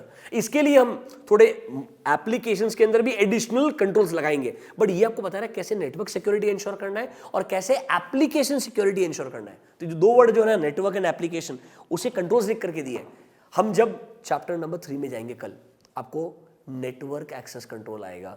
Do you get my point? फिर याद है ऑडिट फंक्शंस के बेसिस पे मैनेजरियल एंड एप्लीकेशन कंट्रोल्स आएंगे पूरे के पूरे. वो कंट्रोल्स का ही एक तरीके से कंटेंट यहां पे उन्होंने लिखा हुआ है. तो एक शांति से मेरे साथ पढ़ना, 2-3 कंट्रोल पढ़ाता हूं, आपको आराम से रिविजिट होगा. जब चैप्टर 3 पूरा पढ़ लेंगे आप उसके बाद उसको रीड कीजिएगा, आपको और इजी लगेगा. Let's come to network security control. देखो पहला पॉइंट क्या बोलता है, सर बैंक्स ने multi layered boundary defence create करना चाहिए ताकि सर कॉन्फ़िगर्ड प्रॉक्सी सर्वर्स रहे, उसके अलावा कोई और प्रॉक्सी सर्वर के थ्रू आप एंट्री नहीं मिल सकता है. फायरवॉल्स लगाने चाहिए. इंट्रूजन डिटेक्शन सिस्टम, मतलब if someone is trying to intrude from a unknown path, उसको इमीडिएटली फ्लैग करना चाहिए। और आपको जैसे आप ट्राई करते हैं ना यार, आप नॉर्मली महाराष्ट्र से लॉगिन करते हैं जीमेल पे, सडनली आप यूनाइटेड स्टेट्स से लॉगिन करने ट्राई कर रहे हैं, we have noticed the unusual activity. ऐसा ईमेल आता कि नहीं आता आपको? If it is not you click on this, ideally account lock हो जाएगा। तो ऐसा इंट्रूजन को डिटेक्ट करने का, ताकि मेलिशियस अटैक्स नहीं हो सकते हैं, अनऑथराइज्ड लोग हमारे नेटवर्क को एक्सेस नहीं कर सकते। बैंक्स के लिए बहुत रिस्की है, मैं आपको बताया था। रीजन क्या है? बैंक्स के लिए यूजर्स मासेस है, कोई भी एंटर करने का ट्राई करेगा तो उनको और स्ट्रॉन्ग सिस्टम चाहिए। Are you understanding my point? Rather यहां पर उनके लिए रिस्क इन्वॉल्व बहुत ही ज्यादा होता है। That is why they need extreme network security. Point number 1। Number 2 पे आओ sir, different LAN segments for in house और on site ATM and CBS network. अच्छा, आपने कभी भी नोटिस किया होगा, अगर आप एचडीएफसी का डेबिट कार्ड से पैसा विड्रॉ करना चाहते हो और आप एचडीएफसी के एटीएम में नहीं जा रहे हो, किसी और एटीएम में जा रहे हो, किसी और बैंक के, do you get my point? अब sometimes the processing can take more time. They may also restrict that you can withdraw only 10,000 in one go. Do you get my point? तो अब बैंक टू बैंक की चीजें very करता है, but वो क्या बता रहा है? इनडायरेक्टली वो एटीएम बैंक के सर्वर से इंटरैक्ट करेगा, ये इंश्योर करने के लिए आपके उस पर्टिकुलर बैंक अकाउंट के अंदर बैलेंस है या नहीं, और अगर बैलेंस है तो ही आपको ट्रांजैक्शन करने देगा। तो ये बता रहे हैं आप अच्छे सिस्टम्स यूज कीजिए। अगर खुद के ही बैंक का एटीएम रहेगा तो लोगों को ऐसा लैग्स महसूस नहीं होना चाहिए, इनएफिशिएंसी नहीं आना चाहिए। फिर फॉर एग्जांपल अभी तो जानबूझ के उन्होंने रिस्ट्रिक्शंस लगाए, वो चाहते ज्यादा कैश विड्रॉ करो ही मत आप, तो उन्होंने पहले तो एक जमाने में 1 लाख तक एक बार विड्रॉ करने का ऑप्शन था, अब मेजोरिटी बैंक से रिस्ट्रिक्शन लगाया 20,000 के ऊपर कर ही नहीं सकते हो, तक करने का तो 5 बार विड्रॉ कर 1 लाख, तू समझ रहा है मेरा बात? तो आइडियली। और एक पॉइंट के बाद में याद है एक जमाने में ऐसा था, एक सेम बैंक का जो एटीएम, एचडीएफसी का कार्ड है, एचडीएफसी का एटीएम यूज करने में भी महीने में से 4 या 5 बार अलाउड रहता है, उसके बाद चार्जेस लगाएगा for transactions also. Other bank में तो सही खुद के बैंक के अंदर भी लगाना शुरू कर दिया उन्होंने। तो what I am trying to say is, security perspective से ठीक है, ये अदर टर्म्स एंड कंडीशंस है जो भी इनडायरेक्टली आरबीआई कंट्रोल करता है। देखो क्या बोलता है सर, अच्छे आपके ATM and branch network strong होने चाहिए, अच्छा बैंडविड्थ होना चाहिए ताकि आप वॉल्यूम ऑफ ट्रांजैक्शन से डील कर सकते हो, वरना आपके सर्वर स्लो डाउन हो जाएंगे एंड एफिशिएंसीज खराब हो जाएगी, it will become inefficient for my customers. I don't want that to happen, इसलिए वो चाहते हैं ऐसे कंट्रोल्स आप लगा के रखें। फिर देखो, अच्छे राउटर्स, हब स्विचेस आपने यूज करने चाहिए, पॉलिसी पीरियोडिक सिक्योरिटी रिव्यू करना चाहिए कि यार आपके नेटवर्क्स, अरे होता है ना ethical hacking, you should invite ethical hackers to continuously keep monitoring are there any lapses जिनको हमको immediately ठीक करने का ट्राई करना चाहिए। आपने सुना होगा बहुत कॉमन चीज़ है, एक इंसान को 50 लाख रुपए दिए एक कंपनी ने क्योंकि उसने उसको बग्स आइडेंटिफाई करके दिए। Do you get my point? So these all are your nothing but my network security controls. नीचे आओ, एप्लीकेशन सिक्योरिटी कंट्रोल। अब देखो, अगर आप चाहते हो, ये एप्लीकेशन कंट्रोल्स का मतलब पता है क्या था? जो हम ट्रांजेक्शन्स कर रहे हैं ना उनके लिए कंट्रोल लगाना। एप्लीकेशन कंट्रोल्स मतलब योर ट्रांजैक्शंस कंट्रोल। याद है क्या? एक था कॉन्फ़िगरेशन, सिस्टम बनाया जाएगा, फिर मास्टर डेटा बनाया जाएगा और फिर ट्रांजैक्शन एंटर किया जाएगा। याद आ रहा है क्या? So that's your application controls. हम जब कल चैप्टर 3 पढ़ना शुरू करेंगे आपको और रिवाइज होगा, डोंट वरी अबाउट इट। हम चाहते हैं कोर बैंकिंग सोल्यूशन में जो भी इंफॉर्मेशन आ रहा है वो सर कंप्लीट होना चाहिए, एक्यूरेट होना चाहिए। तो आप क्या चाहते हैं बेसिकली, मार्क द वर्ड, आप confidentiality, integrity and availability of data, CIA of data ensure करना चाहते हैं। इसके लिए कुछ कंट्रोल्स आपने लगाने चाहिए, कुछ 2-3 कंट्रोल्स को डिस्कस करते हैं। पॉइंट नंबर B पढ़ के देखो, एक्सप्लेन किया क्या मैंने आपको with example. 2 factor authentication, logical है? नंबर 2 पे आओ, implementation of password management policy. आपने देखा होगा बहुत सारे बैंक्स क्लियरली बोलते हैं password should be minimum 8 characters, एक कैपिटल होना चाहिए, समझ रहे मेरे बात, स्पेशल कैरेक्टर होना चाहिए, जान पूछे था कि आपके पासवर्ड स्ट्रॉन्ग रहे कंपैरेटिवली, ऐसे आपको पॉलिसी बनाने पड़ेंगे। ठीक है। पॉइंट नंबर D देखो, effective training of employees, that जिनको मालूम रहना चाहिए कि they may not end up clicking on any useless link which may lead to compromising of their data. Do's and don't सिखाते ना, अपना OTP किसी से शेयर मत कीजिए, आते रहते ना यार ऐसे इंस्ट्रक्शन। ठीक है। फिर पॉइंट नंबर G को मार्क करो, मैंने याद है आपको सबसे इंपॉर्टेंट कंट्रोल बताया था, पूरे आईटी में एक इंपॉर्टेंट कंट्रोल था, चेंज मैनेजमेंट। बदलाव कौन कर रहा है, वो ऑथराइज इंसान है क्या? क्या बदलाव किया जा रहा है वो भी ऑथराइज इंसान ने चेक किया है क्या? और बदलाव होने के बाद उसको ढंग से इंप्लीमेंट किया कि नहीं क्या? चेंज मैनेजमेंट सिस्टम होना चाहिए for any change you want to make in your organisation system. फिर पॉइंट नंबर J देखो, कैप्चरिंग ऑफ ऑडिट लॉग्स, मतलब आपने कितनी बार पासवर्ड चेंज किया, लास्ट पासवर्ड क्या था, कभी कभी बोलता ना पासवर्ड चेंज किया, it is similar to your last 3 passwords. So there should be a log of everything, ताकि हमको मालूम रहे अगर कोई इंट्रूडर आने का ट्राई भी कर रहा है तो वो कब ट्राई कर रहा है, किस आईपी एड्रेस से ट्राई कर रहा है, क्या करने का ट्राई कर रहा था, all these records needs to be maintain. So these are some examples. Bottom line ये एक्चुअली में आपको चैप्टर 3 में ऑलरेडी पढ़ाए हैं, बस यहां पर बैंक्स के पॉइंट से लिख के दिया है कि आपको साइबर सिक्योरिटी के अंदर इन चीजों को दिमाग में रखना चाहिए. ये दोनों चीजें एडिशनल थी जो आपके पहले मॉड्यूल्स में नहीं थी, उनको इंक्लूड किया गया है. Do you understand this? ये आप अपने मॉड्यूल में पेज नंबर 5B.8 पे ढूंढ सकते हैं. बाद में आपको डिजास्टर रिकवरी कंट्रोल पढ़ाया था एक, कल सब आएगा, डोंट वरी. जब चैप्टर 3 में जाएंगे आपके मैनेजरियल एंड एप्लीकेशन कंट्रोल से पढ़ेंगे ना, आपको सारे के सारे कंट्रोल वहां मिलेंगे, उनमें से कुछ चूज करके सीबीएसई के लिए लिखे. समझे क्या मेरा बात? आप सारे कंट्रोल्स जो है वो हम चैप्टर नंबर 3 में पढ़ने वाले हैं. But amendment point of view से ये दोनों चीजें, तो नेटवर्क सिक्योरिटी के लिए क्या आपको कंट्रोल्स लगाने चाहिए एंड एप्लीकेशन सिक्योरिटी के लिए क्या कंट्रोल लगाने चाहिए, ये दो आपके एडिशनल चीजें थी जो चैप्टर नंबर 5 में इंक्लूड की है. ऑनेस्टली मेरे को इसमें इतना इंपॉर्टेंट नहीं लगता, बट हाँ साइबर सिक्योरिटी पे क्वेश्चन अगर पूछना चाहे तो साइबर सिक्योरिटी क्या होता है, और उसमें नेटवर्क सिक्योरिटी पे एक 4 मार्क का क्वेश्चन आ सकता है अलग से, या एप्लीकेशन सिक्योरिटी पे 4 मार्क का क्वेश्चन आ सकता है. आपको साइबर सिक्योरिटी का मतलब पॉलिसी फ्रेमवर्क आरबीआई ने दिया है, बैंक्स के लिए इंपॉर्टेंट क्यों है, और नेटवर्क सिक्योरिटी में क्या आएगा एंड एप्लीकेशन सिक्योरिटी में क्या आएगा, इसके एटलीस्ट 3-4 पॉइंट्स भी आते तो भी काम हो जाएगा. This is the only amendment in chapter 5, बाकी सब कुछ सेम है. This marks the end of our amendment session on chapter 1, chapter 4 and chapter 5. In chapter 2 there is no amendment at all. In chapter 3 let me show you that there are so many cosmetic changes. That is why it will take little time and I thought why not पूरे के पूरे controls revise कर लेते. देखो chapter 1 में risk management strategies है, पढ़ा दी already आपको. चैप्टर 2 में सबसे जो खतरनाक है आप नोटिस करोगे, controls of fire exposure, water exposure, information system based controls, मतलब सारे controls, application control, communication control, heading वगैरह सब सेम है, अंदर के कंटेंट में काफी बदलाव लाया है. Do you gate? तो कंट्रोल्स वाला पार्ट तो अच्छे से पढ़ना ही पड़ेगा. Do you get my point? फिर चैप्टर 4 में आओ, ई मॉल पढ़ा दिया आपको, ई रूपी पढ़ा दिया मैंने आपको, ब्लॉकचेन पढ़ा दिया. ठीक है. चैप्टर 5 में आ जाओ, पहले नॉन लाइफ इंश्योरेंस पढ़ा दिया, फिर देखो network security and application security. सारे अमेंडमेंट जो आपके मॉड्यूल में आए सब कवर हो चुके हैं. क्लियर है? That's it guys, thank you, see you tomorrow, bye.